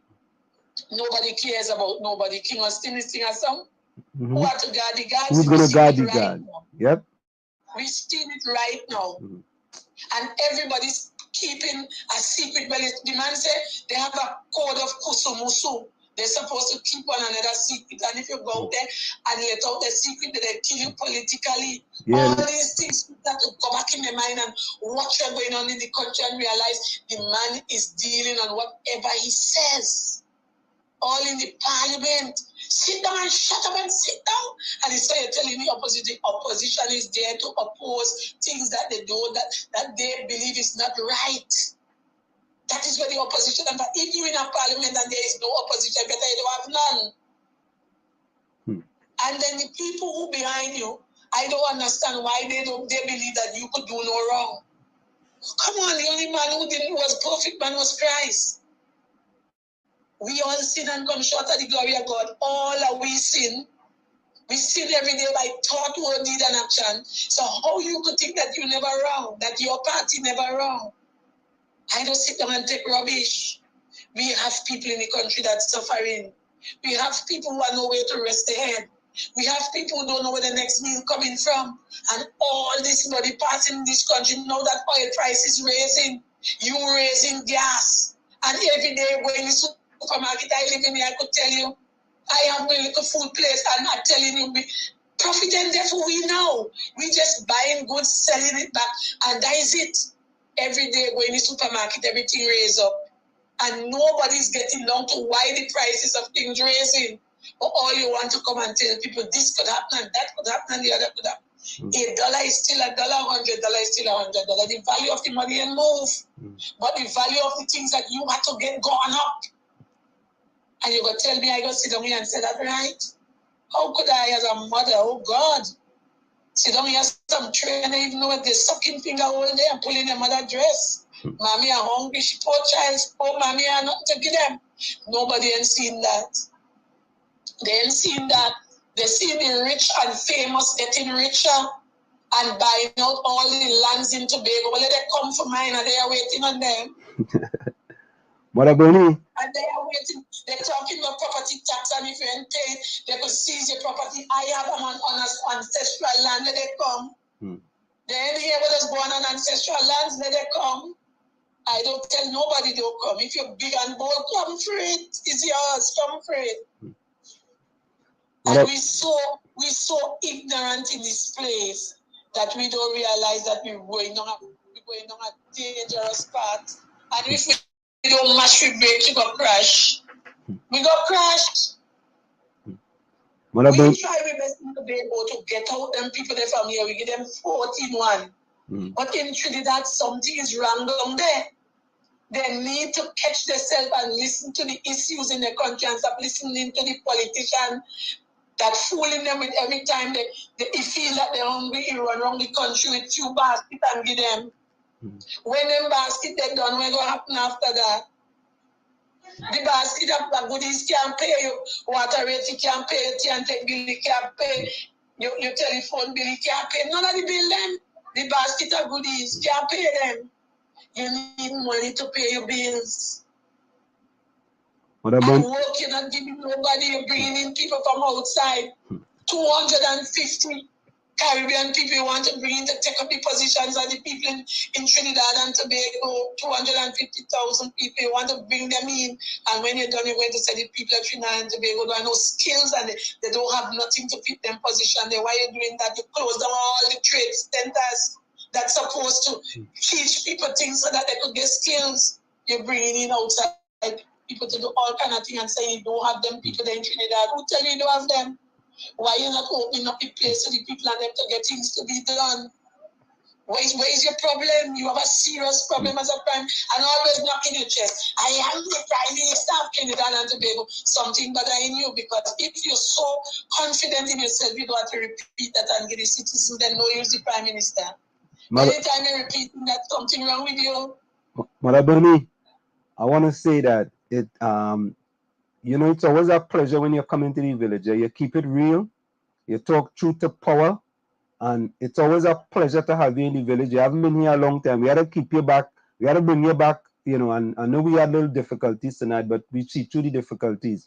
And I get, of course, we always want to thank you for taking the time to join us here in the village. Any closing words before you go? Well, my closing words, I hope and pray to Almighty God that the people will wake up and realize what is going on here and fight for their rights. We need to be fighting for our rights. We cannot sit down at home and expect me to fight for you. Your issues are not my issues. You have to get up and fight for yourself. You have to show them that we're fighting for one generation next and the next. We're fighting for that. We ain't fighting for what us are doing the right. And then what is concerned me is this man's age. He's at the age of a man at 70-something years old. And how could you have this man doing all these things to people in the country at that age? And nobody don't realize that. I don't know, but something is wrong. Something is wrong with him. Something is wrong with him. He's not a natural man. Something is wrong. What? So, Mother Burnie, I want to thank you so very kindly for taking the time to join us. It's always a pleasure. Thank you, eh? All right. Take care now. Bye-bye. All right. Hey, bye-bye. So, folks, that's no other than Mother Burnie out at Tobago, you know, bringing to us live and direct and speaking truth to power. Let me bring in Dr. Khan here. He's been waiting patiently here in the background. And, you know, Dr. Khan, welcome back to In the Village with the DAG Triplets on WZYE 95.9 FM. Of course, we have the DAG Triplets, DAG. D is Diana. Diana is considered to be the Storm. A is Ansem and myself, Wall Street. G is Gary. Gary is considered to be the Phantom. And we have a fourth person, Gary, Tommy. He's a commissioner here in Newark, New Jersey. Mr. Dr. Khan, welcome to In the Village with the DAG Triplets. Thanks so much for inviting me on. How are you doing, sir? Pretty good. You know, I have to tell you something, whenever you're coming, get a little smile something. Who's your cricket team? Get a little smile sometime, man. Who's your cricket team? Cricket team? I used to follow West Indies a long time ago.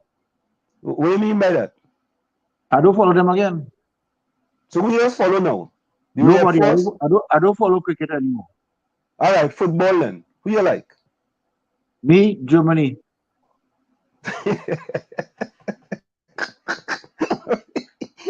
I always been a German fan. Oh, you go like Germany? You're living in Trinidad and Tobago. You're supposed to like the Soca Warriors. Soca Warriors, when they ever reach there, when we like them, I support them when they reach. But they reached in 2006. They could reach again. I went up to see them and we lost. Me. I went to see them too, you know. Yeah. I said anytime Trinidad make a World Cup, I had to be there in Germany, boy. I was there. I was in Strasbourg for a while and went across to see them. But I stay in Buckenheim, boy. Buckenheim. I stay in a vineyard. If you see drinks in that vineyard, right? But I don't drink, so I ain't drink nothing. Plenty. Well, you see, I get to smile a little bit. That's good, man. You know, I hear it hard for people to smile in Trinidad these days, you know. No, I smile a lot, you know, but when you're thinking, you don't smile much because I've got accustomed to some serious questions coming across, so I have my head on. When you're smiling, you don't have your head on. you, you say you say some serious questions. But Because what way? I learned over the 25 years in politics. The easiest thing to jam you with is something that you frivolously say. Oh, that's how it is. Yeah, so you keep your tail quiet and straight, and you just think and make sure every single word you say has no double back meaning.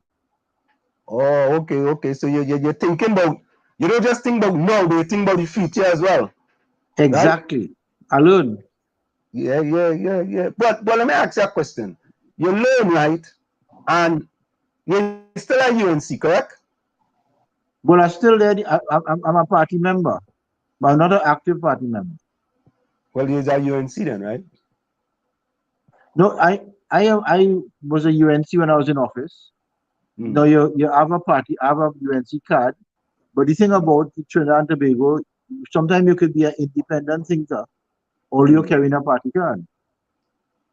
It's an independent thinkers in Trinidad, Dr. Khan. You know when you're that independent.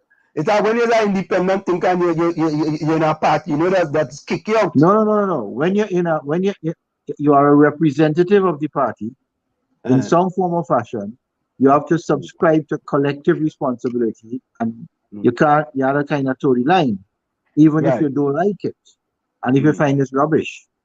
But when they say to this, you have to toe it, or even if you're vexed. When you're outside of the representation, you can talk your mind based on your feeling and how you feel about certain things. That is the independent part of it. You could be a party member, but at the same time, if you're not a representative and if you're not part of the party structure, you can speak your mind. So, Dr. Khan, you just put up some posts, right, where people just share quite often, right? Let's get a lot of shares, right? You just put up a post, it has 10 hours ago, and you ask a question: why the defense of leaders stop? And then you answer it. The defense ended when people were unfairly treated, if one is replaced for a better person, or if one was doing bad work, then okay. But when one is replaced for a sycophant who is not at the political level or strength of the replaced individual, the support for such a leader disappears. Talk about that a little bit when you made that statement. So I was having a conversation with one of the sycophants of the UNC. Why you call them sycophants? And they were indicating to me, how come you all, which is WZYE and others, stopped defending the leader after 2020? Is it sour grapes and whatever it is? So I was trying to inform the person that what happens to somebody else, you must look at it because it will sooner or later happen to you. And then she asked why you all stop defending the person. So I indicated that the reason why the defense stopped is because you were unceremoniously removed for somebody that was not in your political strength or acumen. And as a result of that, when you're replaced by something that is not at your level or better, or if you were doing a bad job, you will know you're doing a bad job and you're removed, but you must be removed for something better than yourself. When you're removed for somebody who's just there to hold the skirts, tails of a leader, then you have to be in such a manner indicating, I cannot defend such and such a person who has created the issue of leaving versus entry. So I was throwing out the suggestion that the reason why we did not continue to defend such a person because that person was not worthy of defense anymore. Never was. Based on the way it was done and the strategy that was used. Because a party is only as strong as the strategy of the leader, if the or the group that controls the party. If the leader is the party and the party is the leader, and the leader wants to be like a cult, the party is going to go nowhere. But Dr. Khan, isn't that the way of politics in Trinidad and Tobago though? For example, you call yourself an independent thinker, right? If most independent thinkers have to criticize the party in order to make them better. But a lot of people who are in the leader and the deputy political leader and the person who might be within whatever it is, they don't want to hear that. And they're going to ostracize you because they think you're trying to make the party look bad. Well, that is their, that, okay. I read something about 10 years ago, and I always remembered it. It said the President of the United States of America every single day has thousands of people telling him how great he is. However, he must learn to listen to the one voice who tells him he isn't. And I realized that that is what happens in political parties. And I've also read something by, I think, Thomas Sowell, because I follow him. He said that if somebody tells you what you want to hear, that is for themselves they are looking out for. If somebody tells you something that you don't want to hear, they are looking out for you. Now, I try to tell the system that these are the problems that you are making. If you want to get better or build a party, you have to change your strategy based on an opinion. We could discuss the opinion. I could be proven wrong. I could be proven right. But I've always never did it out of malice. And when you don't do things out of malice, usually you're correct. You know, I tend to agree with that because, you know, we have had certain situations happen, especially with us here at WZYE 95.9 FM, when we stood up for exile and stranded citizens. And me, as a supporter of the I was ostracized. And the only thing, if I was in Trinidad, that I fell big stone at me, I might have guessed something else. But that's the only thing they would call. And people would have turned it around, as Mother Burnie was saying, and she is a very astute lady. And they would have turned it with language against you and make the sycophants, which is about 85% of the party to 90%, come at you with cursing and big stone. And that is what a political party has. And, you know, you could be right. And I remember Mr. Manning said once, sometimes you have to be careful that you're right, but dead right. They kill you. But Dr. Khan, as a person who's been in politics for quite some time, right, and served as the Minister of Health, right? I mean, from your vantage point, what it is about us that makes us, it's on both sides of the political divider. Right. When we disagree with someone, we call them names, we call them all kind of names, and it starts from the head. Why do we have to be like that? I will tell you why. All right, I will tell you why. In the political system, right, no matter where you go, if you're not advanced and if you're not developed, you play to your supporters. Now, if you break down the amount of the percentage of supporters based on a hierarchical level, usually is a triangle. You are at the top, and the base and the second part levels are at the bottom. In that area, you will have 5% at the top who are thinkers and who think about what you say and develop it. But there are 95% who don't think, who just react. And when you call somebody stupidity or donkey or idiot or fool, your belly big, look at you, this, your cows, you know, these are the words that you are energizing the donkeys in your base. And there are plenty of them. And as a result of that, Trinidad politics, and I don't know other politics, maybe the other ones, they play to that large percentage of the base who are non-thinkers, who just follow and who are the diehard sycophants. And they laugh. These are the people who laugh in the and say, you see, Rowley call you a jackass, Rowley call you a this, Rowley, and they're also linked to calypsos. They quote calypsos that attack people or call people different names, double entendre. So the politics has taken on that way because this side doing it, and I've always said that PNM has understood the language of the stupid. So when you speak the stupid language, they follow you. But what about the UNC? But what about the UNC? I mean, you know, you say The UNC does not do that as much because I remember I've been there under Pandey, Ramesh, and everybody else. They don't go to the level and the dirt fighting that the PNM is accustomed to do because the PNM is masters at it. The UNC and the People's Partnership and the other ones who I was with, COP, etc., they're not accustomed to going to that level. Although they sometimes have to put one or two people to go to that level. But as a rule, if you notice, the leaders of the other parties don't go to that level. And I always tell them, you're making a mistake. Because if you want to win an election, you have to attack the PNM on their own turf. Start talking the language of the fool, and you are going to get them. But Dr. Khan, we talked about calling people names. I think you had an incident where there was some indication that you were fat shaming people at some point in time, that you had fat shaming an individual, and I think you apologized for that.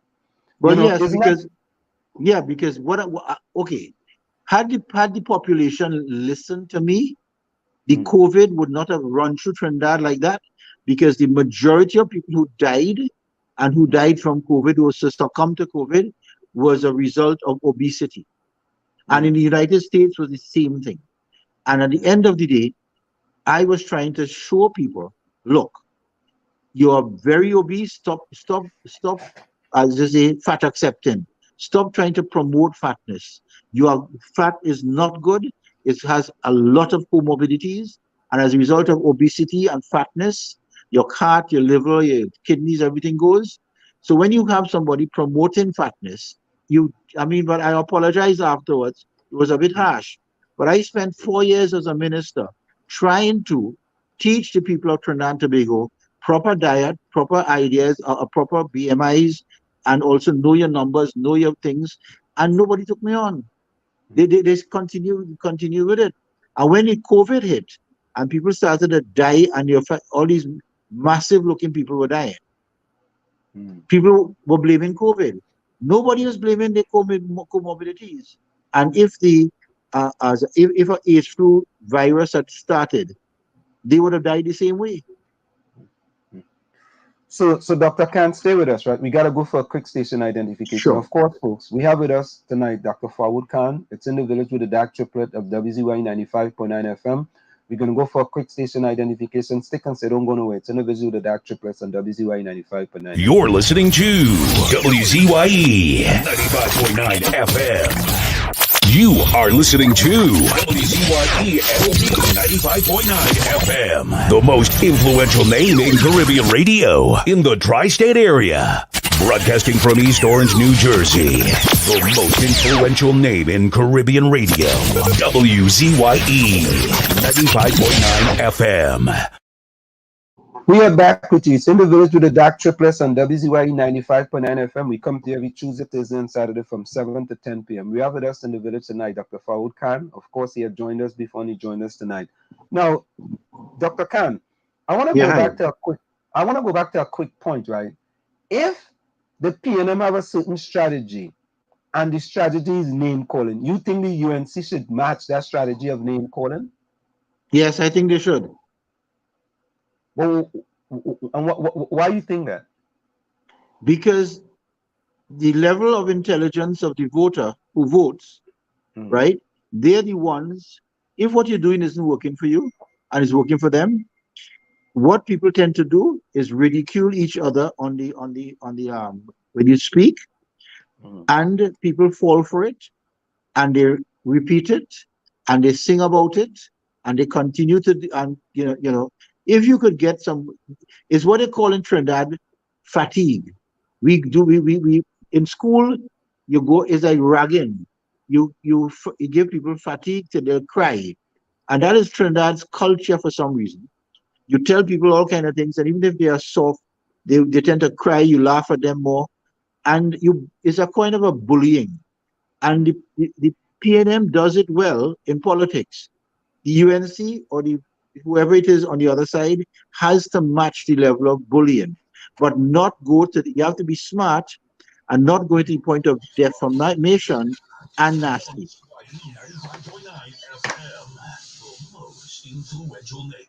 Sorry about that.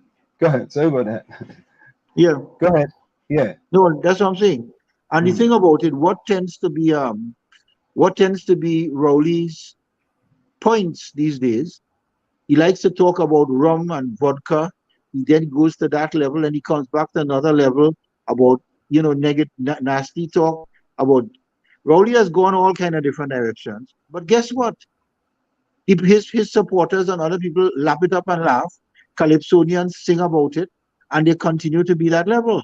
So what do you think about it? If you want to reach the population of the 80% who dip their hands in the ink to put you there, you had to talk the language. Now, Dr. Khan, Tommy, Dan, and Gary, you guys can jump in at any time you want. You also said, right, this rubbish exposes Kamala's definite agenda. Kamala's approach is not to build a strong party, but to build her. Still thinks that using women versus men and poor little me will cause women to rally around this hypocrisy. Rowley's building a strong party, Kamala building herself. I feel sorry for her. Is this the action of a desperate politician who is losing their mind? So do you think Mrs. Kamala Persad-Bissessar is losing her mind? No, I asked a question because what she was doing, she was attacking Vasant. She was saying that they are attacking the woman of the party. Nobody attacked the woman of the party. And look how they're attacking me, and they're going to come for all you. Now, I know Ms. Persad-Bissessar. She has always played the woman card even when Pandey was there. And I remember when she gave a speech in Mid-Center Mall, the first thing she said, no woman, no cry. And people started to jump up and down and say, yes, woman time, woman time. When the People's Partnership was coming about to be, Winston Dukaran was basically the person they were going to put. However, they wanted a woman, and she used woman. And Kamala has always said, I'm a mother, I'm a woman, I'm a this, I'm a that. So the woman card and the gender card has always been the trump card. So whenever somebody is basically calling her out, she uses the woman card and how they're attacking women. And they want the women of the party are being attacked. So I said to her, don't play that woman card again. Why are you doing that? Is this a result of that? Why are you attacking Vasant? Because somebody attacked you or the woman when they were walking. So I think there was a thing about the cane farmers didn't get their land. And all of a sudden it became a Vasant attack and also attack on women and the men attacking women. And she had no class or no class or no creed or this or that. And it was words that are thrown to people I know who they were thrown for. Because it was poor little me, they're attacking the poor lady, all the come and rally around me and prop me up now. Now, when you talk about the attack on Vasant, right? On a podium, Mrs. Kamala Persad-Bissessar said, and another UNC person was on here about 2 nights ago, and I asked her the same thing. This is her quote, right? You say you support country before party, then go to hell. If you cannot be loyal to your party, how can you be loyal to country? I kind of took issue with that because what I hear from that statement, even though the other UNC person was say she was specifically addressing an individual, which I think was Vasant Bharat. I'm not sure, but I'm thinking it was Vasant Bharat because this was the issue. This was part of the issue. How could you tell a person be loyal to party rather than be loyal to country? I didn't get that. Well, what is happening there, if you dissect it, Vasant Bharat is being touted right now as a replacement for Kamala. Kamala has been hearing that on the ground. A lot of the UNC supporters are saying, boy, Vasant should leave the party. Vasant, and these are people who are saying that Vasant should come. She should go and let Vasant leave the party. So what she has to do now is to try to throw in the works a spanner, telling them that Vasant don't like the party. He want looking at country first. So only don't listen to Vasan because Vasan say he ain't loyal to party, but he loyal to country. Vasan never said he not loyal to anybody. You think about it, that was something that was thrown out. And at the end of the day, it was another way of spinning the ball, saying, look, only one Vasan, but he ain't loyal to all you. But look, I loyal to all you. Now, so yeah, I was kind of concerned because, and the reason why I was concerned because as I say, we here at WZYE 95.9 FM, we took a stand for country, and it wasn't just people who supported the PNM, and people who support different parties here in the village, and we were standing for country as opposed to party. You know, I personally could have took the side of the PNM and said, well, you know what, I support the PNM. So if they say exile and transit should be locked out, then they should be locked out. But there are some critical independent thinkers amongst people who think that's not good for the country. I don't see why it's so problematic in Trinidad and Tobago when you decide to take a stand for country, but that stand might be against your party. Why so many of these supporters have difficulties with that? I have always been for country because when the country rises, everything rises. If I'm loyal to a party and the party is not a good party, then where does it leave me? Can I leave? Can I walk out and go to a party that is for country? Or do I have to stick in a morass of a party who says you had to be for party? If you're for country, you are also for party because your party is going to get into power to build a country. A country is a bigger thing. A party is a small thing compared to a country. So when somebody is saying that this person is only for country and not for party, that is rubbish. That is really losing your mind. You know, Dr. Khan, your post on them does generate some real discussion. You know that, right? Well, I hope so because that's the idea behind them. Well, you had one 3 days ago. It had about 260 shares on social media. That is a lot, right? Okay. And that was the one when you talk about Spiritual Baptist Day. Or you Right. listen to 1996 Truth. Cost of support. God sent me here to speak truth without fear or favor, right? And you did a little video, right? Talk to the people about that who may not have heard that video. Talk to the people about that. Why you decide to make that? I guess you was trying to bring some facts to the people, you know, regarding spirit. Well, the thing about it, what I did, I had seen Dr. Rowley, the Prime Minister, right, singing his song about David Dance and whatever it is. And I was impressed. I liked it. I find he was very good at it. And, and I said to myself, here are these Baptists, and they are now, and the PNM is in power, and the Spiritual Baptist Day, but nobody is seeing it fit to at least give the kudos to the person who gave them the day. And I realized, I remembered, and it was very upsetting that day. The first Baptist Day, first Baptist holiday, it was 1996. We were in the stadium. It was full, and we were sitting there and listening to the program.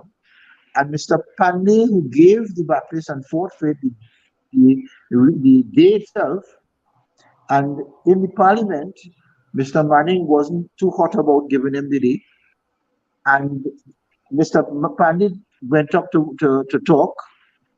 And as he was up, because he said about 2 or 3 words on the podium, Manning walked down, you heard a big uproar outside, and Manning walked down the steps of the stadium very slowly, and all the Baptists in the stadium started to shout, Manning, Manning, Manning, Manning, Manning, and run to him while Pandey was speaking, which was utter disrespect to the Prime Minister of the country and also to the man who gave you and signed off on your holiday. I think it was in poor taste. And right around that time too, a Baptist lady maybe got a heart attack or something and fell to the ground, and they came down for me, and I ran up the stairs, and we had to give CPR, mouth-to-mouth resuscitation. I think the lady lived because the other nurses took over afterwards, the Baptist nurses. But it dawned on me, I wonder if people know this history. And I made the video to make people aware that, hey, Mr. Pandey was the one who gave the day because he was instrumental in it. But yet nobody is giving this man his due what he's supposed to get. And that was behind it. That was interesting. It's interesting to know that, and when I listened to the video, and the video was about 2 minutes and 46 seconds, and I say when you come on, I definitely want to ask you about, because there is some information that a lot of people may not have known about, with respect to when the current prime minister was speaking at that time and the former prime minister get up, that there was a loud applause, for the former prime minister, Mr. Patrick Manning, but Dr. Khan, some people may say, you know what, Dr. Khan is sour grapes, because of what happened with you and the UNC, and you don't like the UNC now, so you're speaking out. When before you was a health minister, you wasn't speaking out, you was quiet. Now all of a sudden that you're outside of the party looking in, because of sour grapes, you're speaking out. What do you say about that? That's why I started the conversation. When you are a representative and you're in a parliament and it's somewhere along the representation line, sorry, you have to toe the line. You have to toe the line, no matter if you like it or not. And I go back to when Gary Griffith was brought to be commissioner of police by the PNM. If you go back to the vote, I was very upset to say no or abstain. I kept telling them in the parliament, but I couldn't say it. I couldn't come up and say it, that the PNM has made a good case for Gary Griffith. He is one of our two previous national security ministers. We should support him. And we were told to abstain by people who were not in the parliament. And I was really angry, but I couldn't jump out and say anything. I am outside now. I am no longer a representative. I am not bound by collective responsibility. Yes, I'm a party person, but if I see my party losing 2 elections, first one because of a poor strategy, second one because of another poor strategy, it is my right to open my mouth to say that the party is going nowhere with the strategic leader, the leader whose strategy is being used in front of people who are not politically experienced. And I have been in there for 25 years. WZYE has been there since 1986. Fazal Karim has been part of the party for a long time. Prakash Ramada is a senior person, has been on the COP. Winston Duke and everybody, Jack Warner and every single body who have the political know-how has been ostracized. I am going to open my mouth until my party gets online, even if it means the removal of the leader. But Dr. Khan, isn't it that the party needs some new faces in order to move the party into the 22nd century, that they need new faces, they need new ideas, and they don't need politicians who've been, career politicians, that they need new faces? Isn't that part of the whole scenario? Well, then you're quite right. Kamala shouldn't be there. Well, I was going to get to that. Exactly. No, if you say that, and that is what people want, what is she doing there? No, but I was going to get to that. I just wanted to get to. I wanted to take it in steps now. Let me be less facetious. Yeah. You need to you mix the old with the new. Rowley has done a wicked job with it. I look back and I see what he has done. He has brought in the new and the old and the experienced and the inexperienced, and everybody will learn from everybody else. And I have looked at that strategy and I said to myself, he is building the party. He is building and I believe Mr. Rowley, Prime Minister Rowley, is going to leave soon and put either Penny or somebody else in charge while he goes, because he has realized that he cannot continue. His age is one thing, and he just really and truly, and his mannerisms, what he's doing now, is telegraphing that. He is trying to do a softer touch. However, he's making sure that the party has the experienced people, the new people, the youth people, and everybody else being molded. in our case, our leader decided to throw out all the strong men people, the experienced people, bring in people who were in the national executive who were there only because they were on her slate. Nobody else slate. She had a slate which was manipulated for them to win in the internal elections of the party. They are the people who now got the positions of MPs because they were beholden to her. So she's not building a party, she's building a Kamala. Now, I want to say, right, you said that Dr. Rowley is doing a good job. Many people, many PNM people will disagree with you that Dr. Rowley is building the PNM party. Many PNM people will say that Dr. Rowley is mashing up the PNM party. Many PNM people inside the PNM will say that. Well, I can't see how they're saying that because what he's doing, he has the experience, he has the young people, he's giving everybody, he's giving people the chance to blossom. He is not the only person who brings things and develops things and who speaks only first in the parliament. He allows the other people to do it. What he is doing is building a structure. Now, I spoke to Rowley in 2009 when he was going after when he went after Manning, and 2009 and he told me, he said the reason why he went after Manning is because he wanted to see and make sure that the party structures could work. That's what he did, because he believes in a strong party. No, if you're going to build a party, you have to build a party from a foundation on different levels. You don't build a party from only people who are subservient to you. It don't work.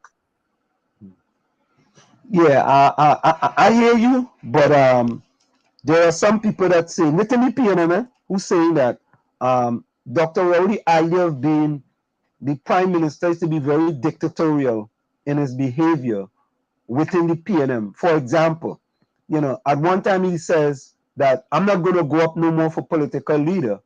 And then all of a sudden he decides, well, I want to go back up for political leader. And I can say this. I believe that no one within the cabinet is going to contest Dr. Rowley for the upcoming internal election, because if they do, they would not be a member of cabinet. That's just my thinking. So no one within the PNM currently who is inside, who's an MP or a minister, is going to contest Dr. Rowley for the leadership. And I will tell you something. When somebody is in government, you listening? Yeah.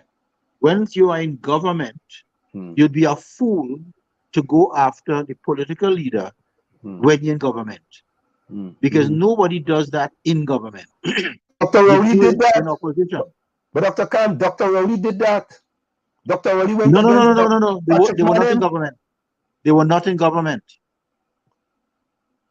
In 2009, right? Wasn't Patrick Manning in government?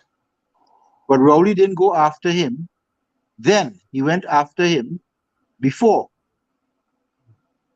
The Color Hat issue. The Color Hat issue is when the Color Hat issue was in power.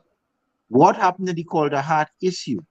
Remember, they had a problem with Rowley and Manning, and Rowley resigned as a minister and went across. Think back.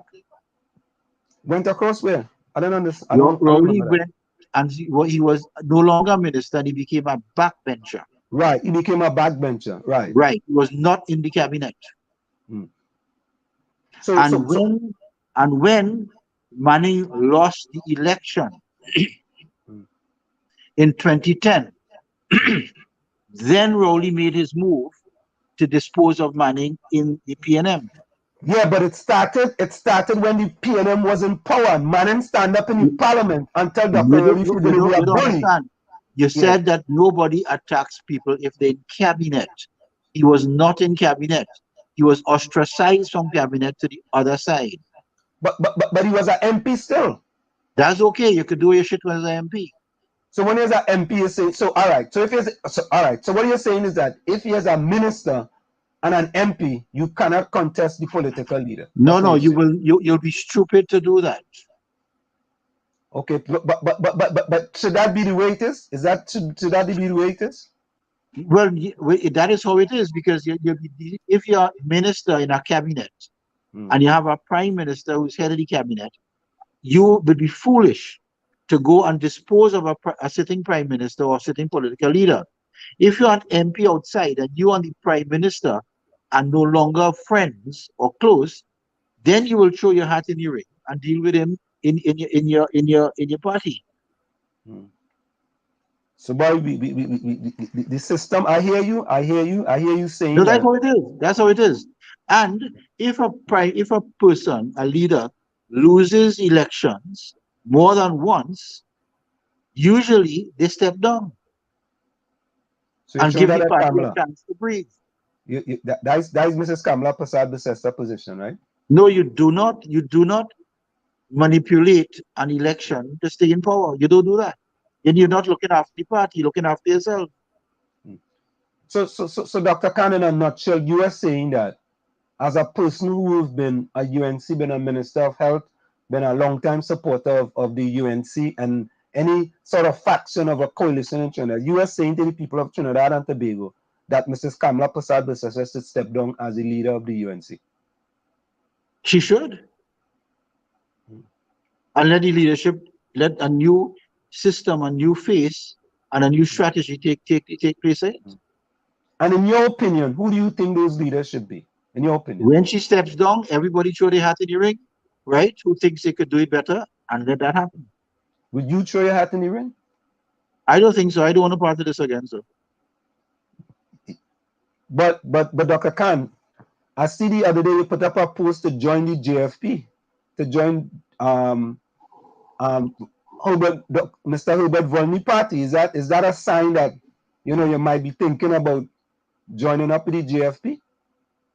If the JFP is going to do a different approach, and I will be very happy to work with Mr. Burnie to develop that party, which is going to be an internet party, because now we're in the digital age, and we can reach much more people in Trinidad and Tobago, and the East-West Corridor Party, so we can then hold the PDP has been starting to make its move in Trinidad, in Barataria, San Juan. I think it's a good move because the UNC is not attractive to the corridor and is not making inroads. So since you brought in the PDP, right? Many people saying that, and I think you will hear maybe from both sides of the political divide, or from one side saying that the PDP should only run in PNM constituencies and not run in UNC constituencies. I find that don't make no sense. If that you is want to rubbish. be Anybody who says that, want the PDP to split you. The PDP, if they are smart, and I know Watson Duke is very smart, should run in the 10 marginal seats in Trinidad and Tobago and work those marginal seats alone, and in doing so, capture about 5 of them or 6 of them and hold the balance of power in the parliament. But Dr. Khan, then you are saying something similar to what the people are saying, right? What? That they should only run in certain constituencies, in my belief. No, they run in the marginal constituencies. Right. But that means to say that you're not a national party then. What's that? You're not a national party if you are only running in 10 marginal constituencies. To me, why would it be a national party? When you hold the balance of power, you're stupid to go and spend money in different places you can't win. Nah. Take 10 marginal seats that you could capture 1/3 of the votes. UNC will have some, PNM will have some, you may get the most. You hold the balance of power in 5 seats, and you could then dictate to whoever it is that you have 5 seats, and these are the conditions for us to work together as a coalition. Well, it will have to be seen, because I believe that if you are going to be a national party, you need to contest all 41 constituencies. No. That doesn't make any sense. That is not good politics. Yeah. So if you had to give the PDP advice, you will tell them only contest the 10 marginal seats. And work it very hard with all your resources. You must capture 5. Dr. Khan, go ahead, Tommy. Coalition politics haven't seemed to work well in Trinidad. Do you think it will work well at this time? It will work for 5 years. And in between that 5 years, I always told the people involved in the People's Partnership that all the parties should be dissolved and we have one party called the People's Partnership. That would have gone a better way than this party trying to jam that party and everybody else. If we had dissolved all the parties and brought one force as People's Partnership, we will still be in office. I agree. Now, here's a question from a person by the name of Lions Love. I would like to ask your guest this question. Trinidad and Tobago suffers from a serious racial divide that is destroying this country. Who do you think is behind this divide and why? I will tell you something. Trinidad does not have a racial divide. It has a political divide. And I've always, the racialism in Trinidad is about 5%. However, a lot of Afro-Trinidadians support the PNM. A lot of Indo-Trinidadians support the other party. The COP was a party that traversed both racial groups. But it was what they call a middle-class party. So when people say Trinidad has a serious racial problem, they're wrong. We don't have a racism problem in Trinidad and Tobago. We have a political divide, a political, as you say, difference. But it just so happens that the UNC and the People's Partnership, the UNC, as you say, are more Indians, but have a lot of African support. The PNM has a lot of Indian support, but the front face is African support. So it appears to be racially divided. Well, I hear you, but sometimes the rhetoric coming from both sides is a sort of a racial divide instead of a political divide. It's more of a political. You're kind of muffling when you talk. Yeah, because is that any better? Somebody have their Go ahead. No, that's better now. Somebody mic was on.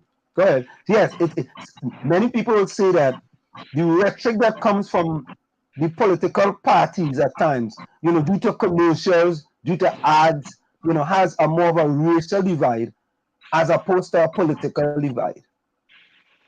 People look at the different races supporting the party and say it's a racial divide in Trinidad and Tobago. It's not. It's a political divide, but the people who support the different political parties are different races. So it appears it's an illusion of a racial divide, whereas really and truly, it's a political divide. What about Tobago? Tobago, there's two different parties, PDP and PNM. Would you say that there's a racial divide in Tobago? No. It's a party divide. Right. But again, Dr. Khan, the makeup of Tobago is different from that of Trinidad. But what I'm saying to you, yes, but what I'm saying to you is this. In Trinidad, it is not race. Race is about, let's say, 10%. You have Indian don't like African, African don't like Indian, about 10%. Because at the end of the day, everybody hugging up after the politics done. But in the politics of Trinidad and Tobago, you is UNC, I is PNM, don't talk to me. But when you're going down the street and both of us meet each other, I would have the PNM throwing drinks to me, I throwing drinks for them, we hugging up each other, and we going again. That's how it is in Trinidad and Tobago when the campaign is going on. There's no racism in that area. I live in Cascade, I drive it down with a UNC t-shirt, and the PNM people in the middle of the street saying, sweeping time. I get out of my car, I hug up the PNM people, they throw drinks to me, I take a shot, we go down the road. In so too, it happens in Barataria, San Juan, when I'm there, and also in different places. So when you say there's a racial divide, the majority of people I see on the street were African people. But they accept me in my UNC t-shirt. And they say, can we go lick you up? I say, yeah, we go do it, and we gone. So what I'm saying to you, of that people, there's a 10% who will not even look at me or touch my hand. And that is the racism. But the majority of people are not so. Okay. We you know what? I think we will like it to be so, Dr. Khan. But it is so. It is so. But Sometimes you have it. Some.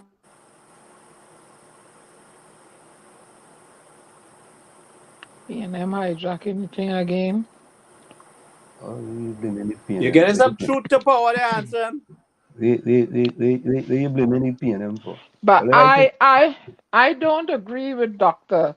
Fuad. I mean, you know, you made me a doctor and all that. I don't agree with you when he stated that I had to position myself on a warm thing for my backyard and stuff. I don't agree with him when he says that to limit PDP to run in the marginal seats only. I don't agree with that. I don't agree with that. PDP could run in all constituencies because it's a national party. What he's saying. Listen to what he's saying. I hear about listen to me. Gary, they may not have Gary, the funds. me hear.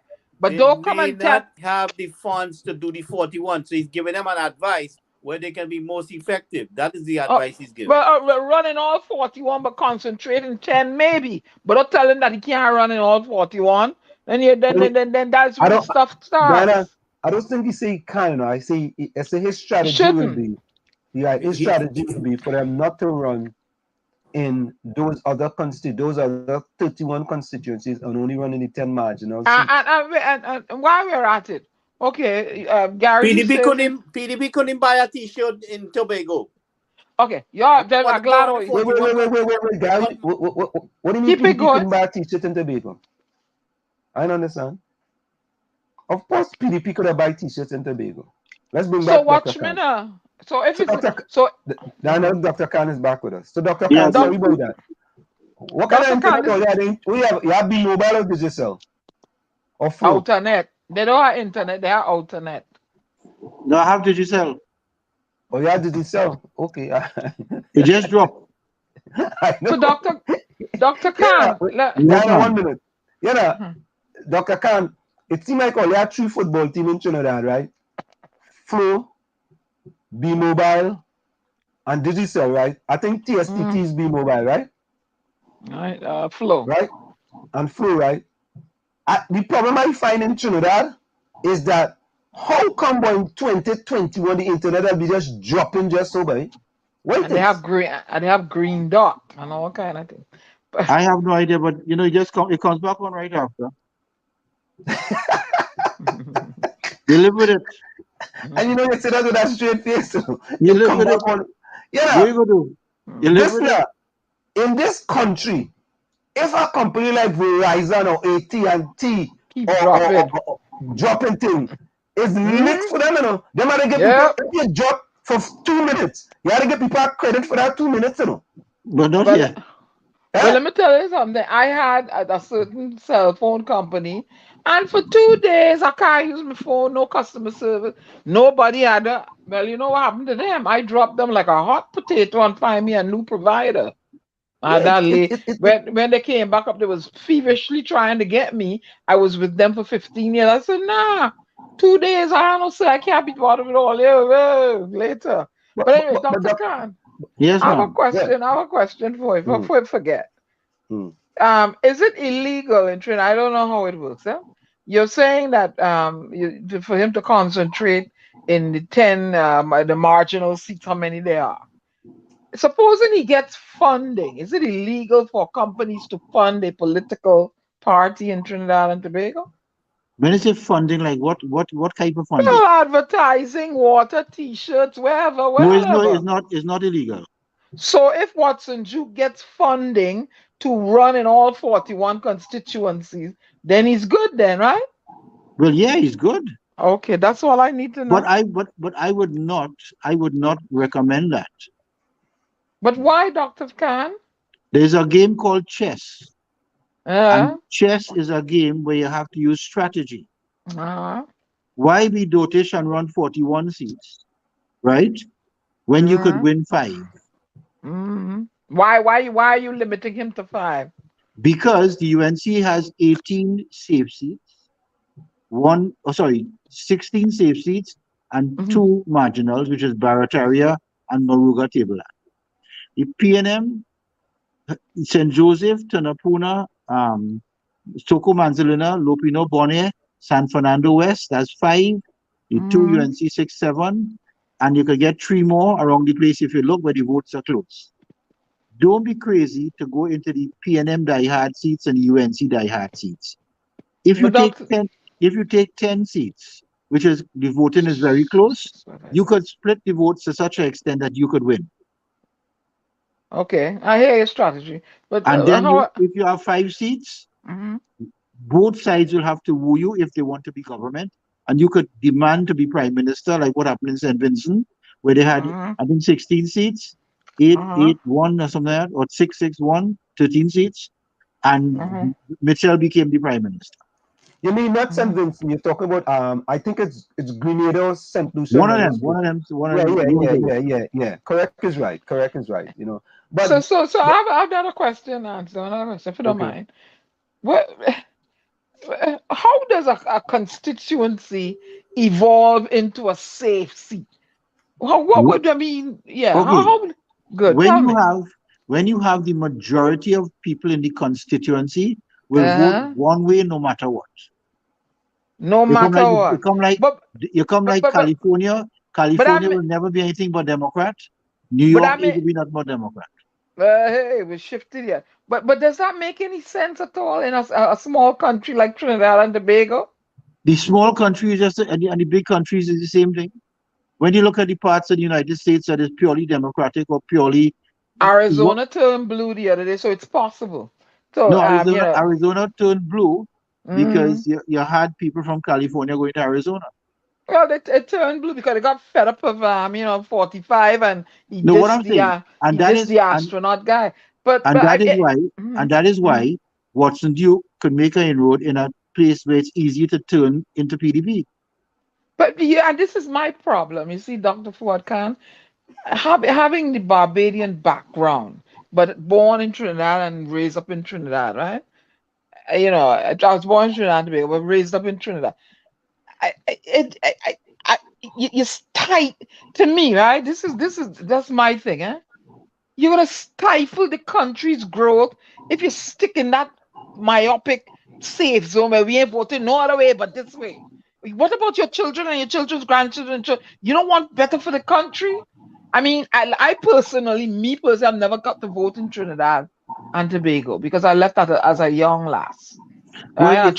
You see, that is how the things are worldwide because of the system first past the post. Now, first past the post will always be like that. If you had proportional representation, it'd be different. But Dr. Khan, I mean, I'm not dissing. I don't diss anybody because of my upbringing and stuff, right? But I don't see Madam Besessa as a formidable leader. I don't see her. You need somebody to, like in Dr. Rowley's behind.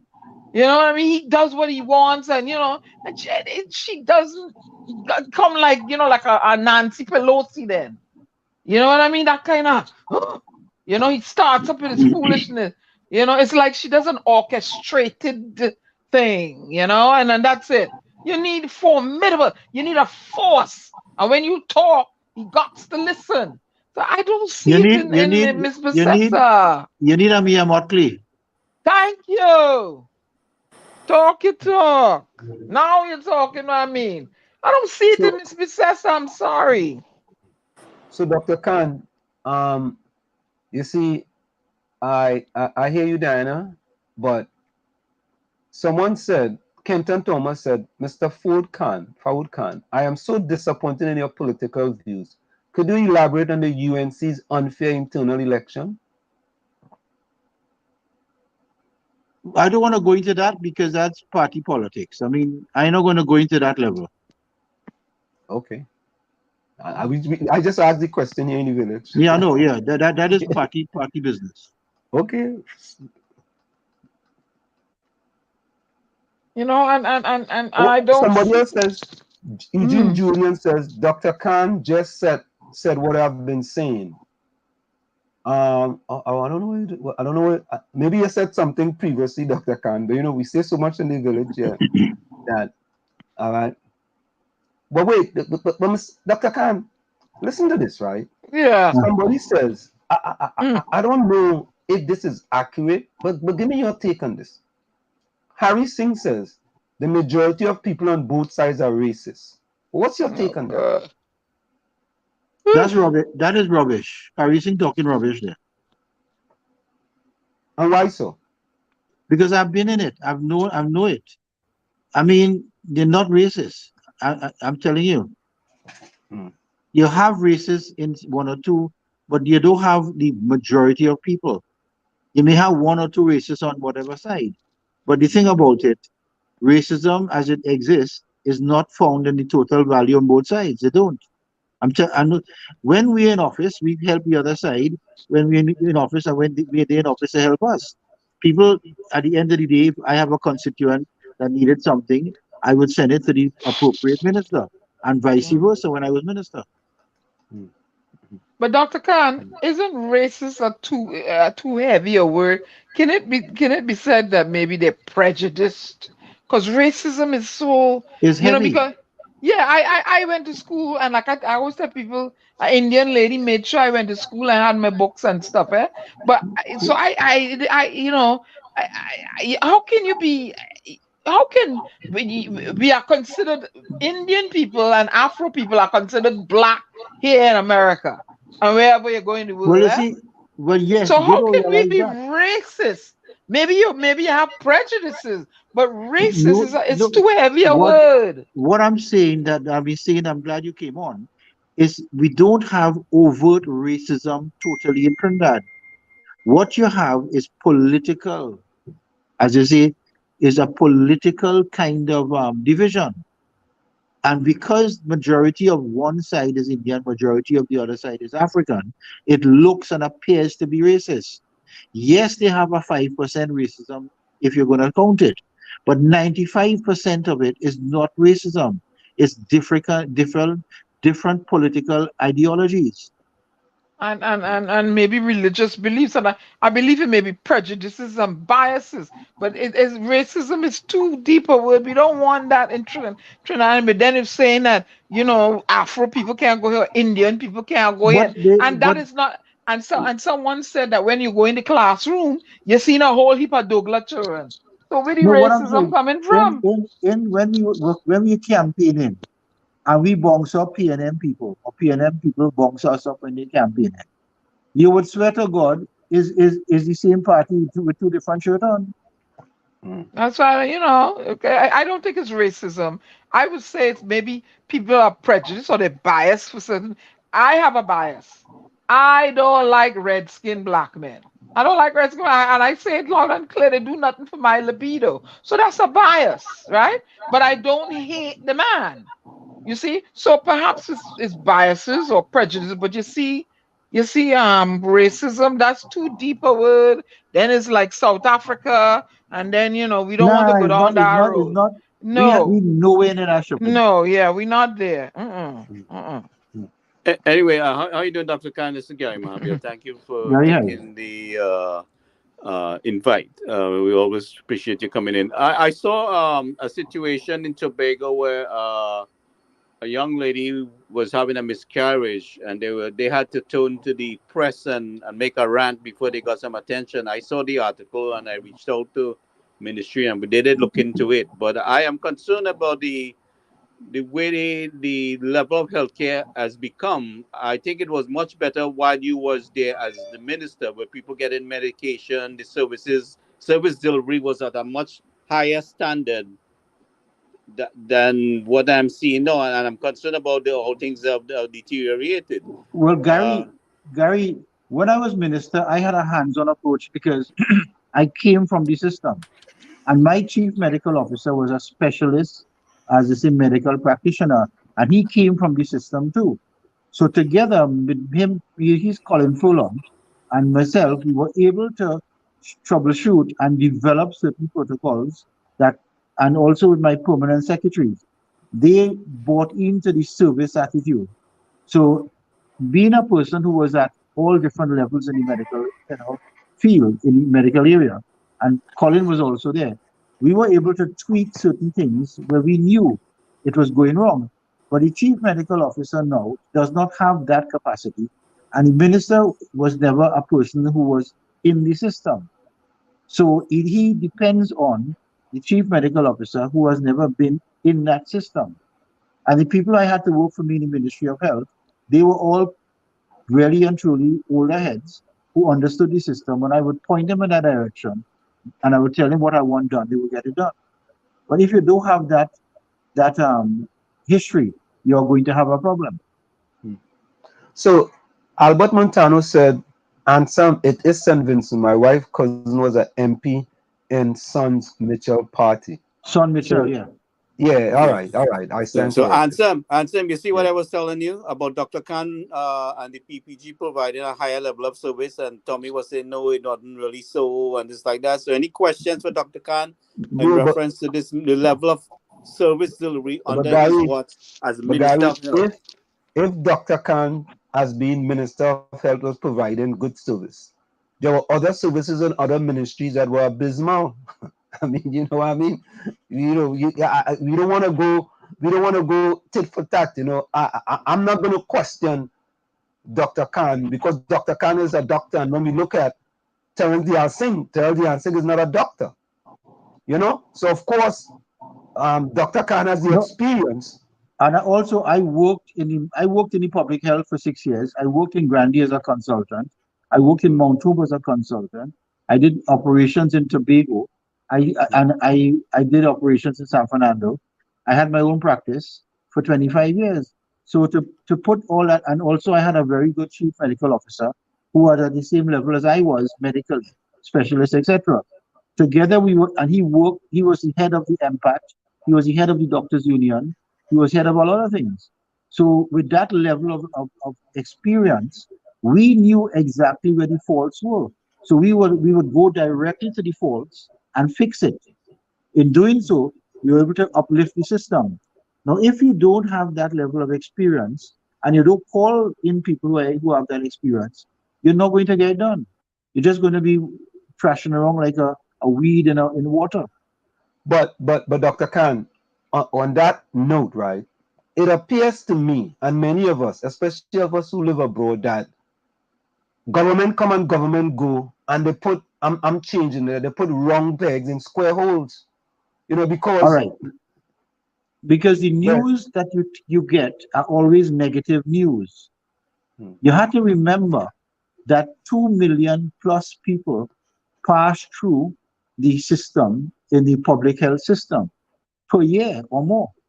The reason I said 2 million because people are repeat patients. We have higher we have high standards of cardiac care. We have high standards of MRI, CT scans, etc. And also all the specializations. People come from all the islands to us. Now, you get one bad episode, and that is published all over the news and all kind of thing you get. But nobody talks about the 1.999 million who do have a good job.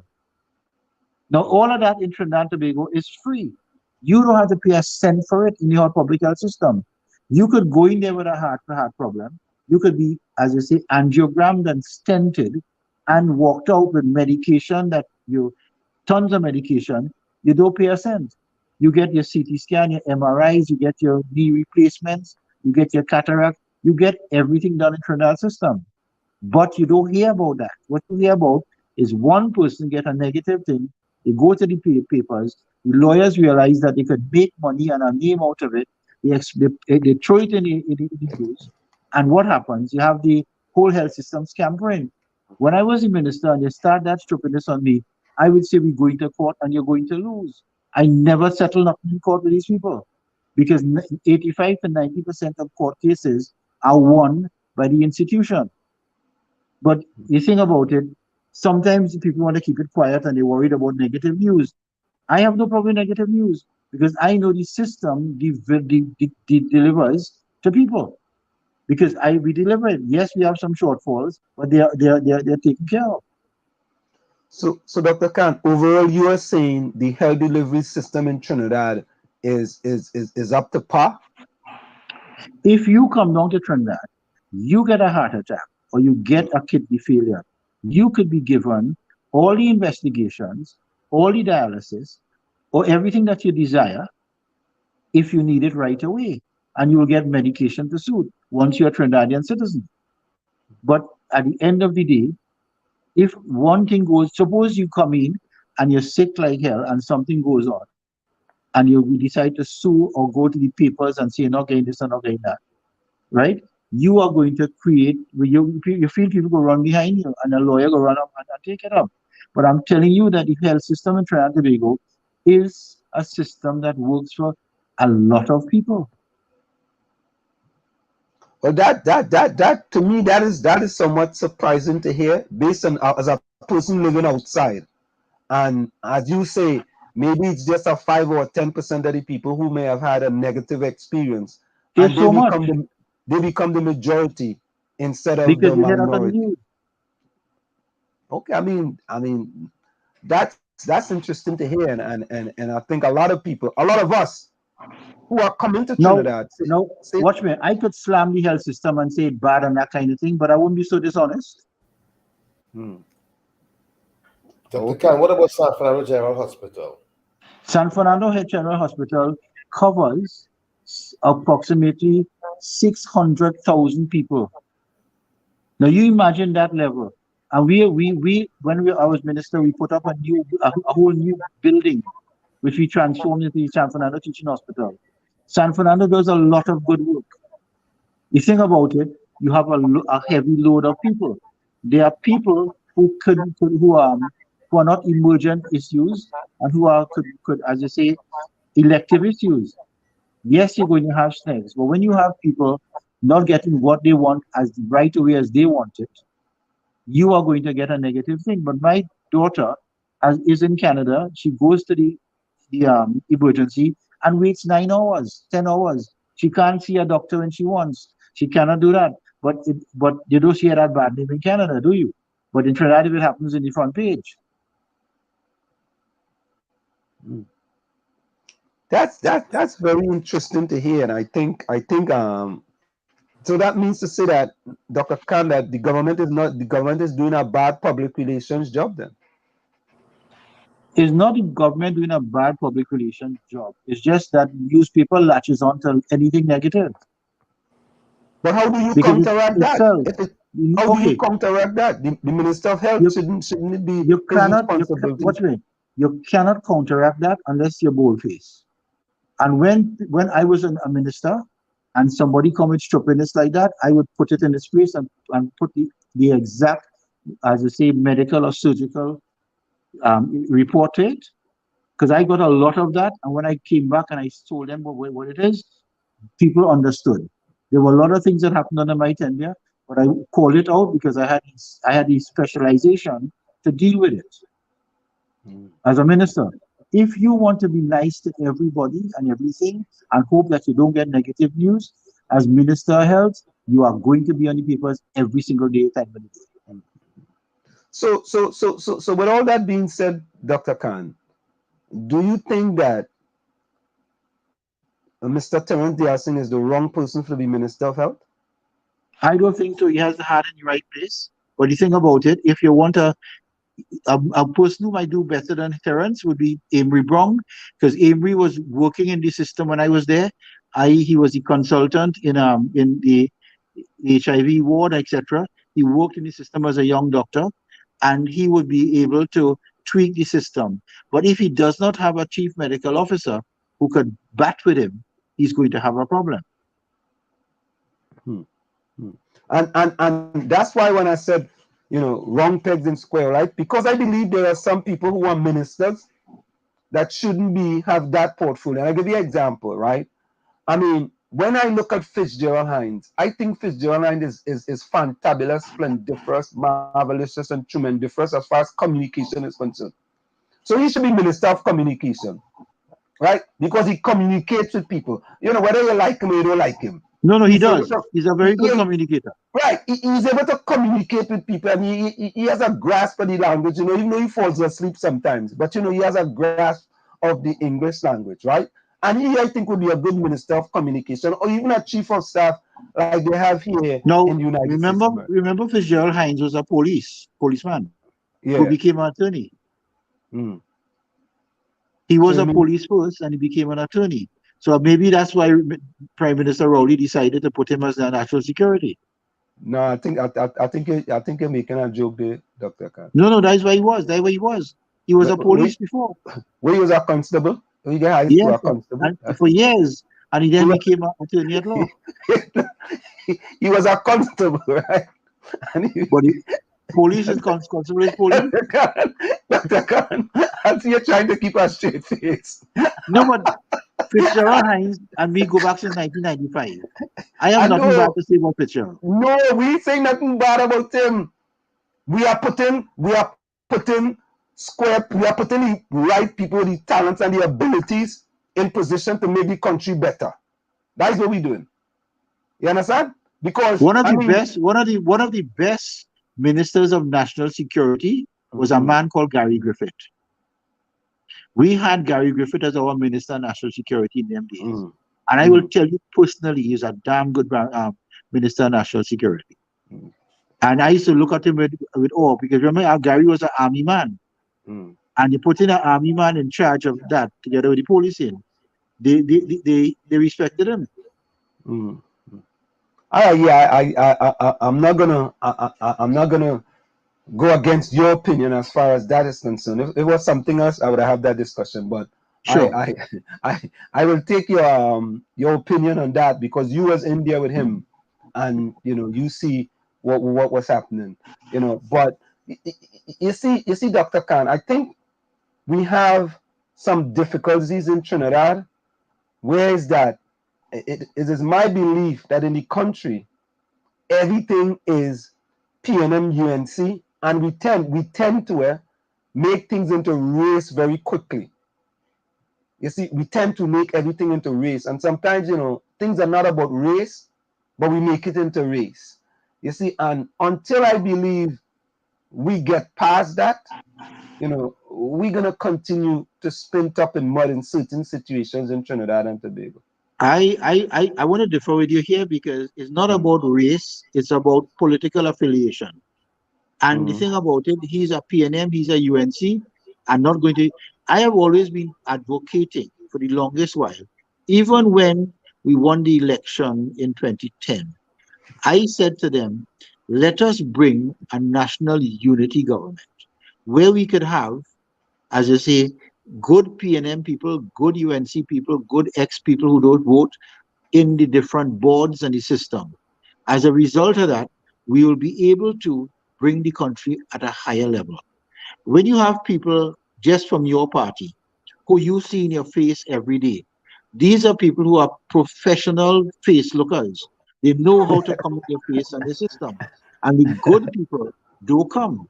So you end up now with people on the boards who are square pegs and round holes. You end up like that. Well, Dr. Khan, stay with us for another few minutes. We gotta go for a quick station identification, folks. We're having a very fantabulous discussion tonight with Dr. Faud Khan. We're gonna stick and sit on going away. It's In the Village with the DAG Triplets on WZYE 95.9 FM. We'll be right back after this short message. You're listening to WZYE 95.9 FM. You are listening to WZYE 95.9 FM, the most influential name in Caribbean radio in the tri-state area. Broadcasting from East Orange, New Jersey, the most influential name in Caribbean radio, WZYE 95.9 FM. We are back with you. It's In the Village with the DAG Triplets on WZYE 95.9 FM. We come to you every Tuesday, Thursday, and Saturday from 7 to 10 p.m. That's Tuesday, Thursday, and Saturday from 7 to 10 p.m. Dr. Khan, here's another. Go ahead. My name is Dr. Fuad Khan. You true Khan. What? Oh, you don't want me? Oh, I shouldn't call him Dr. Khan. You call him Faud. Fuad. That's okay, our customer. But you see, he not complaining, but you complaining for him. That's right. All right. Okay. All right. Anytime I get Dr. Khan to laugh, I'm happy. He feels very serious when he come in, but he's smiling now. I like that. Dr. Khan, let me just say Dr. Khan, so mess up your first name. I apologize very That's much. okay. Someone says, Dr. Khan, you are burying your head in the sand, and as long as we continue to bury our heads in the sand, the fact that we see this country will never be better, and the 1% will kill us all. I don't know what that means, but well, Dr. Khan is silent, so. No. My thing is this, right? And I learned it from Mr. Patrick Manning. Yeah. Hold on. Patrick Manning said that if a potong barks behind every car, is a potong. So I think about it, there's certain things I don't answer. Okay. My dog ain't no pot hung. I have a Jack Russell Terrier. Yeah, but I sure you don't run behind every car. No, he don't. Okay. Okay. You like that one? Right? You see, I got. You see, you're getting jokes and things now, man. I like that. Say that one again. A potong broke back, run behind every car. Mr. Patrick Manning always taught me, right? Only potongs run behind every car. So I would leave that question alone. Okay. Well, I would say, but Dr. Khan, there is no stupid questions, right? Some people have to. No. They are stupid questions. They're not stupid questions, but they're questions from stupid people. But Dr. Khan, that's the same thing you just saying you don't want to do, man. What? Call people stupid. I never call him stupid. I said they are questions from stupid people. Oh, okay. All right. They're not stupid questions. Okay.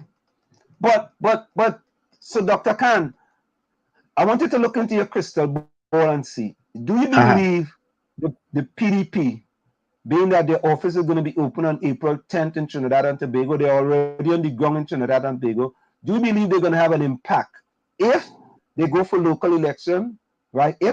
Because I'm not sure, and when they go for election in 2025, do you feel they're going to have an impact on the political landscape in Trinidad and Tobago? Knowing Watson Duke as I know him, the answer is yes. And when you mean as you know him, you mean he's a very grown person. Watson is a good strategist. He's a grown person, and he knows his politics. I mean, me and Watson used to have fight plenty when we was PSA and I was Minister of Health, but we became good friends after that, and we talk a lot. And I think Watson knows exactly what he's about, and he is going to give a shake. You know, it's funny, right? People should understand a track record, because, and people say, well, yeah, Tobago different from Trinidad, but look at what the PDP did in Tobago, right? They went from 2 to 6 to 14. Exactly. Almost a whitewash. And if you are not looking at that and understanding that is one of the first guys must in the history of politics to take a party from zero to hero. Yeah, right? In 6 years. Time. In 6 years, a very short time. So you have to watch that fella and say that fella could be a political force to deal with. I think he will be. He is going to be. And what he has done, Watson smart. Watson has now opened an office in Barataria, San Juan. Not because he just feel like opening there. He realized that there's an opening there. So you're already using the strategy that you've been talking about, Ms. Faud. Because I know how Watson thinks. I'm not foolish. Watson was hoping in the last election that you would have 20 UNC, 20 PNM, and 1 PDP, which was Tobago East.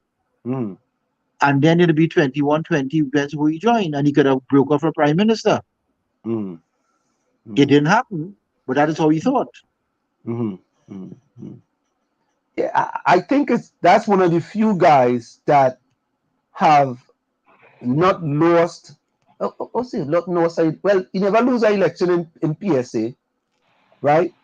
I mean, he did lose an election in Tobago, but he has been a constant. If you put it on a graph, on a chart, there's a constant upward trend as far as the chart with PDP in Tobago. And now that they are coming to Trinidad, I think he's going to have a significant impact on the Now, political he landscape in will have Trinidad an and Tobago. impact if he does the strategy that I talked about. Mm, Because if you're going to win at chess, you had to strategize the game. mm, And also you have to put resources where it's most effective. mm, mm, If you mm, spread your resources too thin, you're not going to accomplish what you're set out to do. If you coalesce your resources, you will be all right. yeah. And I hear you, but I still feel that he should run in all 41 constituencies. That's If he my does that, it will dilute his strength. I wouldn't recommend that. So if you had to give him an advice, you would tell him just go after the 10 marginal. 10 Right, seats. yeah. Okay.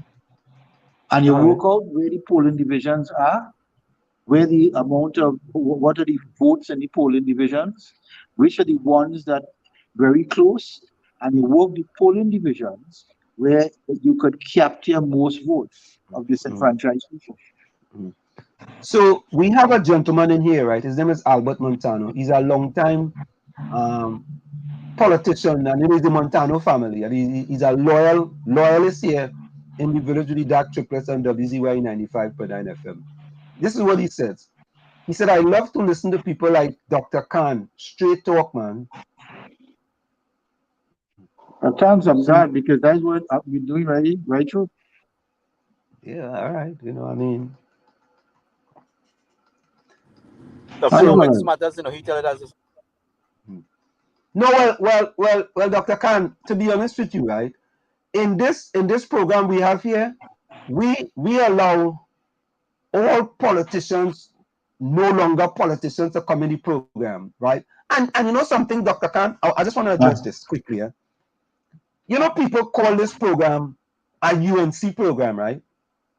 And I, as the person who I am the person who kind of, how to put it nicely, but all right, as the person who owns the radio station, right?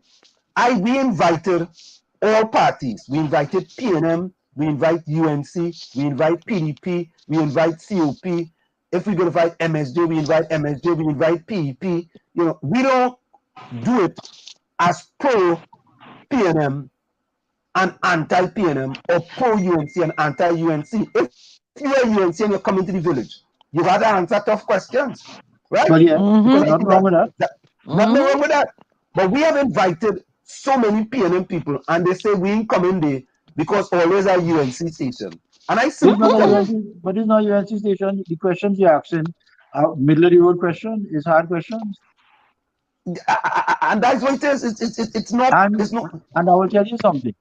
In the early days when I was in the office, people were afraid to go on the rundown.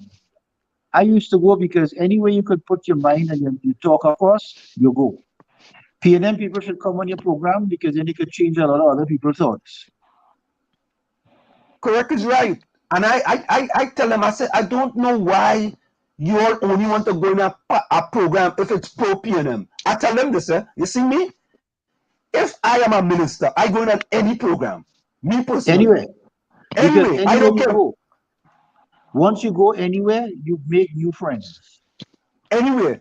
And you might bring ideas to people who have a perception of something. And you make somebody may say, but I didn't know that. You understand? Like you talked to us tonight about the healthcare system and certain perception. Many people will say, but I didn't even know that. And you was Minister of Health. Right? So you ain't just making stuff up. You talking from experience. You see? So we need to change that type of perception in Trinidad. Whereas that we only going in a certain place where they pro us, and we don't want to go to a place who you may perceive is anti. If you only go in a place where people like you, you're gaining nothing. Nothing. Correct is right. And that's what we are trying to do. We are just trying for people to understand. We want you to come, talk about the issues, deal with the issues. We respectfully discuss it with you, and when you finish, you may like or you may not like, but 99% of the people come. 99% of the people come to say, well, thank you very much. We find it was balanced. You guys, it wasn't disrespectful. And that's what we do. That's what we do. you know. So Dr. Khan, it's always a pleasure to Well, have thanks you. so much. And thanks for inviting me, Gary. Was appreciated. Yeah, All right, fellas. All have a good night and all yeah, the best. before you go, don't run so quick now. 1 minute. Wait, the man wife calling him around Wait now, oh too. God, Diana, don't get between I and Dr. Khan now. The All right, man please. wife It's calling only him. 60 seconds. Dr. Khan, I Yeah. appreciate you very much, and I'm glad you're coming. We talk a little about cricket. You know, we talk a little bit about football. You know, you say you don't like cricket again. But next time you come back, I will do a little research and we go talk about West Indies again because we're doing good again. West Indies We just now win. start to do good. We now start to do all good. Yeah, we're doing good What? again. We just win the. All I right. know Why? that. I know that. I just Why? hope Wait, I hope wait. they continue. Why Ye- we doing good? 'Cause all the Bajan batsmen making runs. Okay, keep going. No, All right. no, the silver make 100 wrong with you. Don't try that. You Dr. talk. Khan. Take care, fellas. Thank you so much. Take care. All right, man. Take care. Bye-bye. Diana, you come with this Bajan thing. We lucky with that, you know. The Bajan batsmen knocking it out the park, boy. Knocking it No. out the park, boy. Yes, boy. Yeah. So all the people who saying that we is a UNC program, I want all you to tell the PNM people that they are all you invite them, tell them anytime they want to come on WZYE 95.9 FM, it is open to them.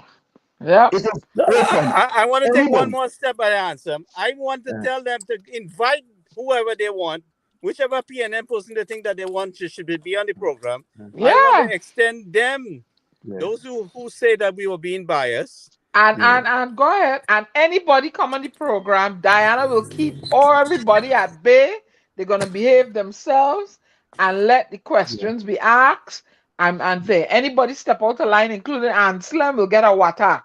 Okay? Yeah. Correct is right. But what I'm saying to you is, if you have a person in mind that you think should come on the program, please contact Ansem and let him know, and we will work it out. Yeah, we will work it out. We are inviting the people coming on the show here as people who accepted the invitation. I want to reiterate, I recently invited Lisa Morris Julian. I recently invited Akil from the Beta Akil come before you. Akil came before. Akil came before. No. Akil came before. The new Minister of Local Government. I have Who's that? invited him. Who that? Garcia? I said Faris. Mr. Give me his information. I'm gonna call Faris myself. Oh, Send it to me when he gets home. Look, Albert Montano. Albert, I just gave a compliment. I gotta take it back, eh? Anselm told me the truth. You are PNM in exile. Oh Lord. Albert, and if somebody get vexed because we pose that question based on the statement they make and leave the show, we didn't mistreat them. Well, I like to see Rhoda Barrett's opinions, and she just dropped some heavy thing on it, and it's high thinking, but wait now. You understand? We want to engage everybody. But I don't like the one with the tunnel though. The tunnel with the divers. I don't like that one. But you know they say sometimes it's only one. You know, sometimes it's only one, right? Hey, that is why I say we should have a saying, but wait now. Yeah. All right, so Albert Montano, Hailey, Hamadullah. We ain't seen in a long time. Closing comments, Hamadullah. My bad. Hamidullah. My bad. That's brother. Hamidullah. No. That's the Calypso. Somebody else? Yeah, that's the Calypso. Carice. And who else? Carice and no, not Diana Benskin. Who's Diana Benskin? Oh yeah. Okay, Diana's in the program. Rennie tell me could get some figs for me if I want.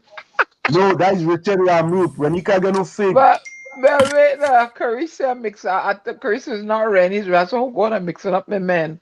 Okay, Rennie. You're mixing up your fig, man. Rennie, I want you to get some fig for me too, eh?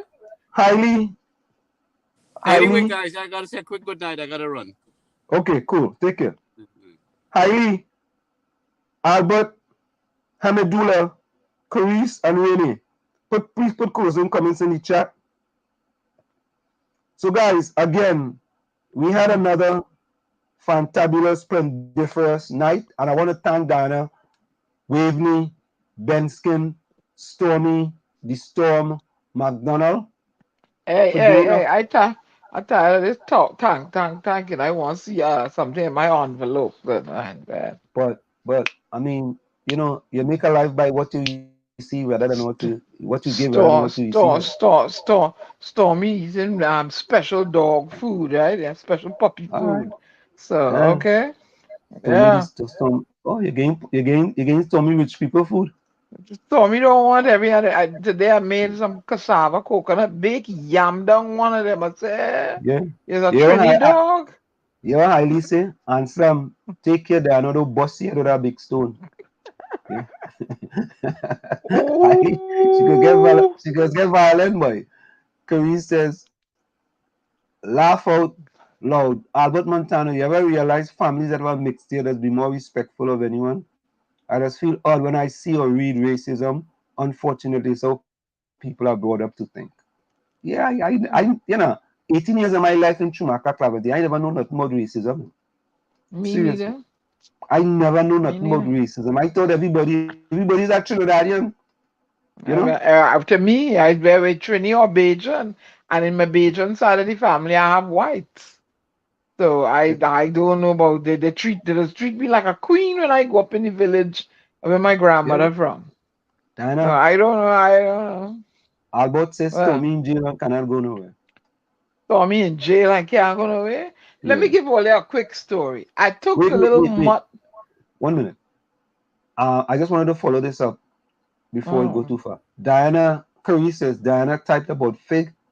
I started to talk about bale and fried green fig. Laugh out loud. Go ahead, Diana. Yeah, I took him for a walk. He has a 25-foot leash, and at a certain area I will go walking with him. So he run, he go, but I hold the leash so he doesn't, you know.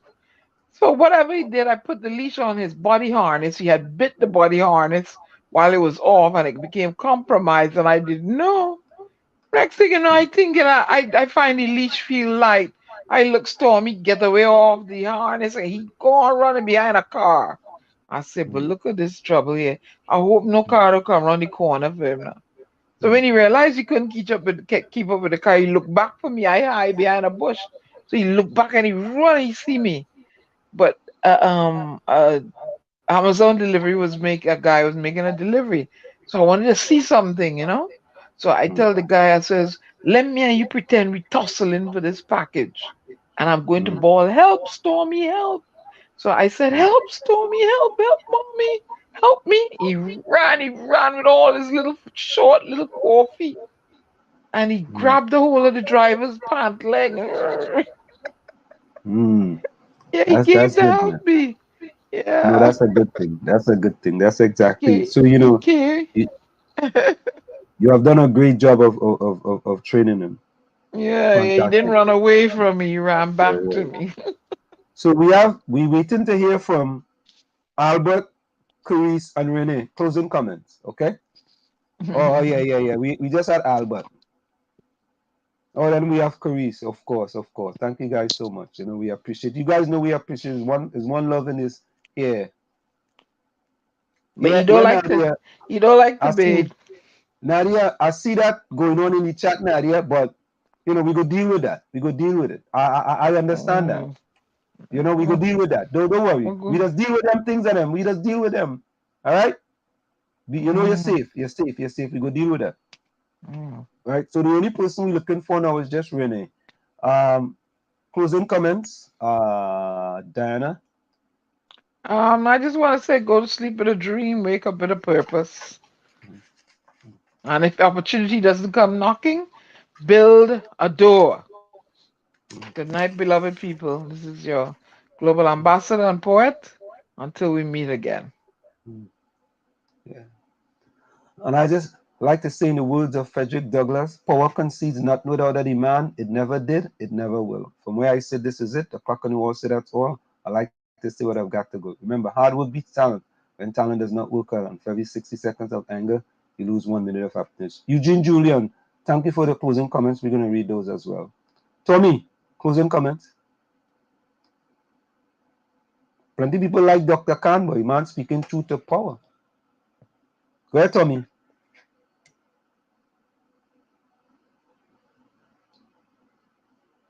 Yeah, Nadia. Nadia, we know you very well. We know you. You're muted, Tommy. Muted. Yeah. Tommy on mute. All right. Don't worry. We will come back to Tommy. And one person put a closing song in the chat. Renee will be the first one. Quick enough. All right. So we go back to Tommy. All right. So closing comments from Eugene Julian. Closing comments. Congratulations to Dr. Khan. Most of what he said is what I've been saying about racism in TNT.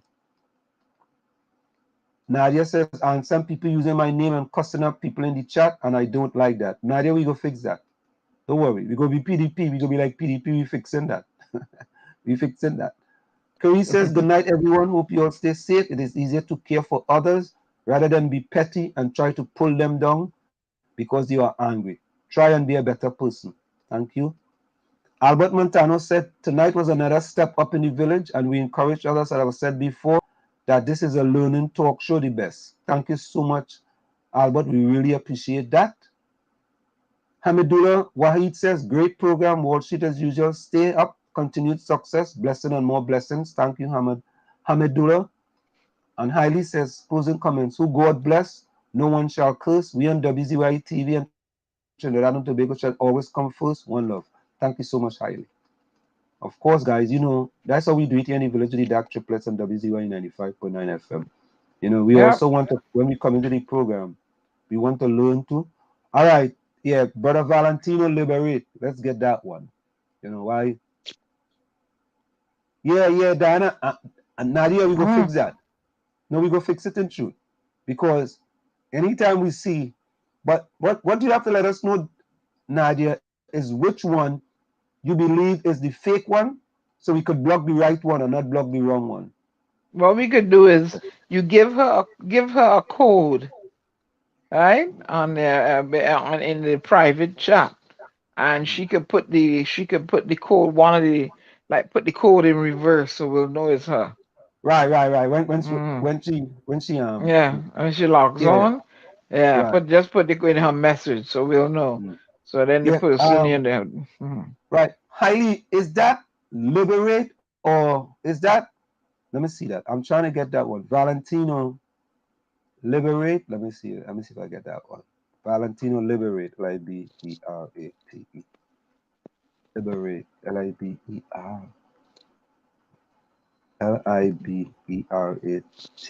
TE. Yeah. Liberate. Valentino Liberate. What is that one? And it might be on I have copyright. I'm not finding it. Hey, Hailey. Library. Is that Canadian song? I ain't finding that one, you know, Dana. You find it? I ain't finding it. Brother Valentino, Life is a Stage. Brother Valentino, Revolution. Ali, we'll look for it another time. That song must be on YouTube, not YouTube. That song on YouTube. Ali, Liberate or Liberty? All right, let me try Liberty. Ali, you even know the name of the song, boy. You might play a song that you don't know the name of. Make sure you don't have the copyright. Valentino Liberty. Let me see. Liberty. Valentino Liberty.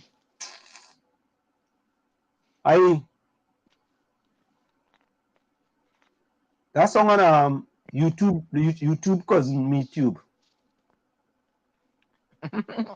Valentino Liberty. Yeah. Let me make a diligent search here. No, I go through the whole thing here. All this thing. Look. I leave it try, eh? All is liberation. Did we put that in? Let me try that one. Liberation. Liberation. Valentino liberation. Let me see. Valentino. Here we go. Yeah. Hamidullah, thank you so much. When you're living in another country, sometimes you just mess up the words. It's liberation. Yeah, when you oh God, look out here. That's the longest we ever look for a song, eh? Ali, we like to satisfy people in the village. So we find it all, yeah. It's liberation. I'm looking to see if it's copyright answer. Nah, it's good. This one, I know this album. It have Life is a Stage on it, and we played that before. All right, folks, here we go. From Hailey.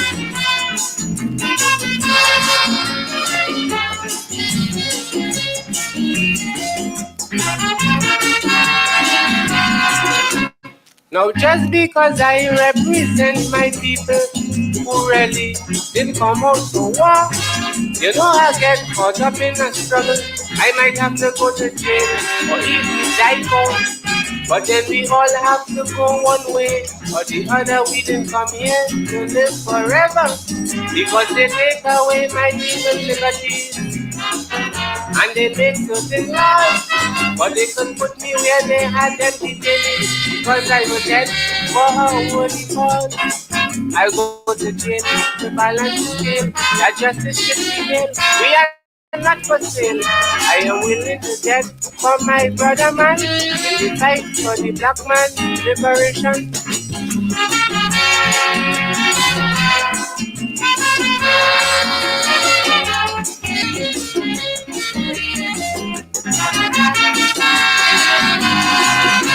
Well, I might be using another man's platform to spread my ideologies, but colonialism must go back where she comes from. She got racial problems in the Western. After she separated and she segregated, she lived this place in a awful state. But we must all try and bridge the gap. My Indian and my Afro brother, remember one hand will never clap. So let we unite as one and come together. This segregation, discrimination, exploitation, victimization, this oppression. You could jail me for sedition, but I will get for black people's liberation.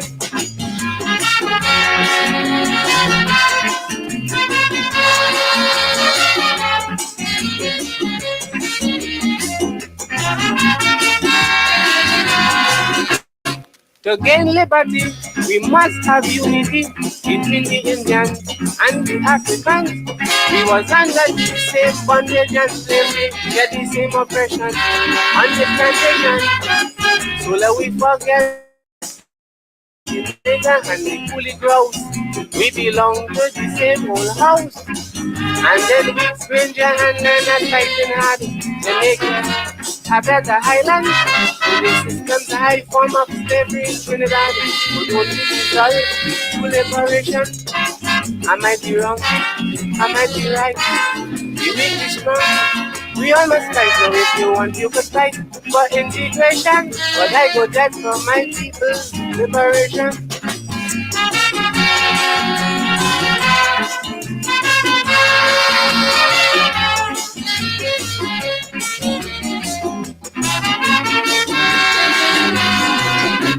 To gain liberty, we must have unity between the Indians and the Africans. We was under the same bondage and slavery, get the same oppression on the plantation. So let we forget the nigger and the coolie grouse. We belong to the same old house. And then we stranger and learn and fighting hard to make it a better island.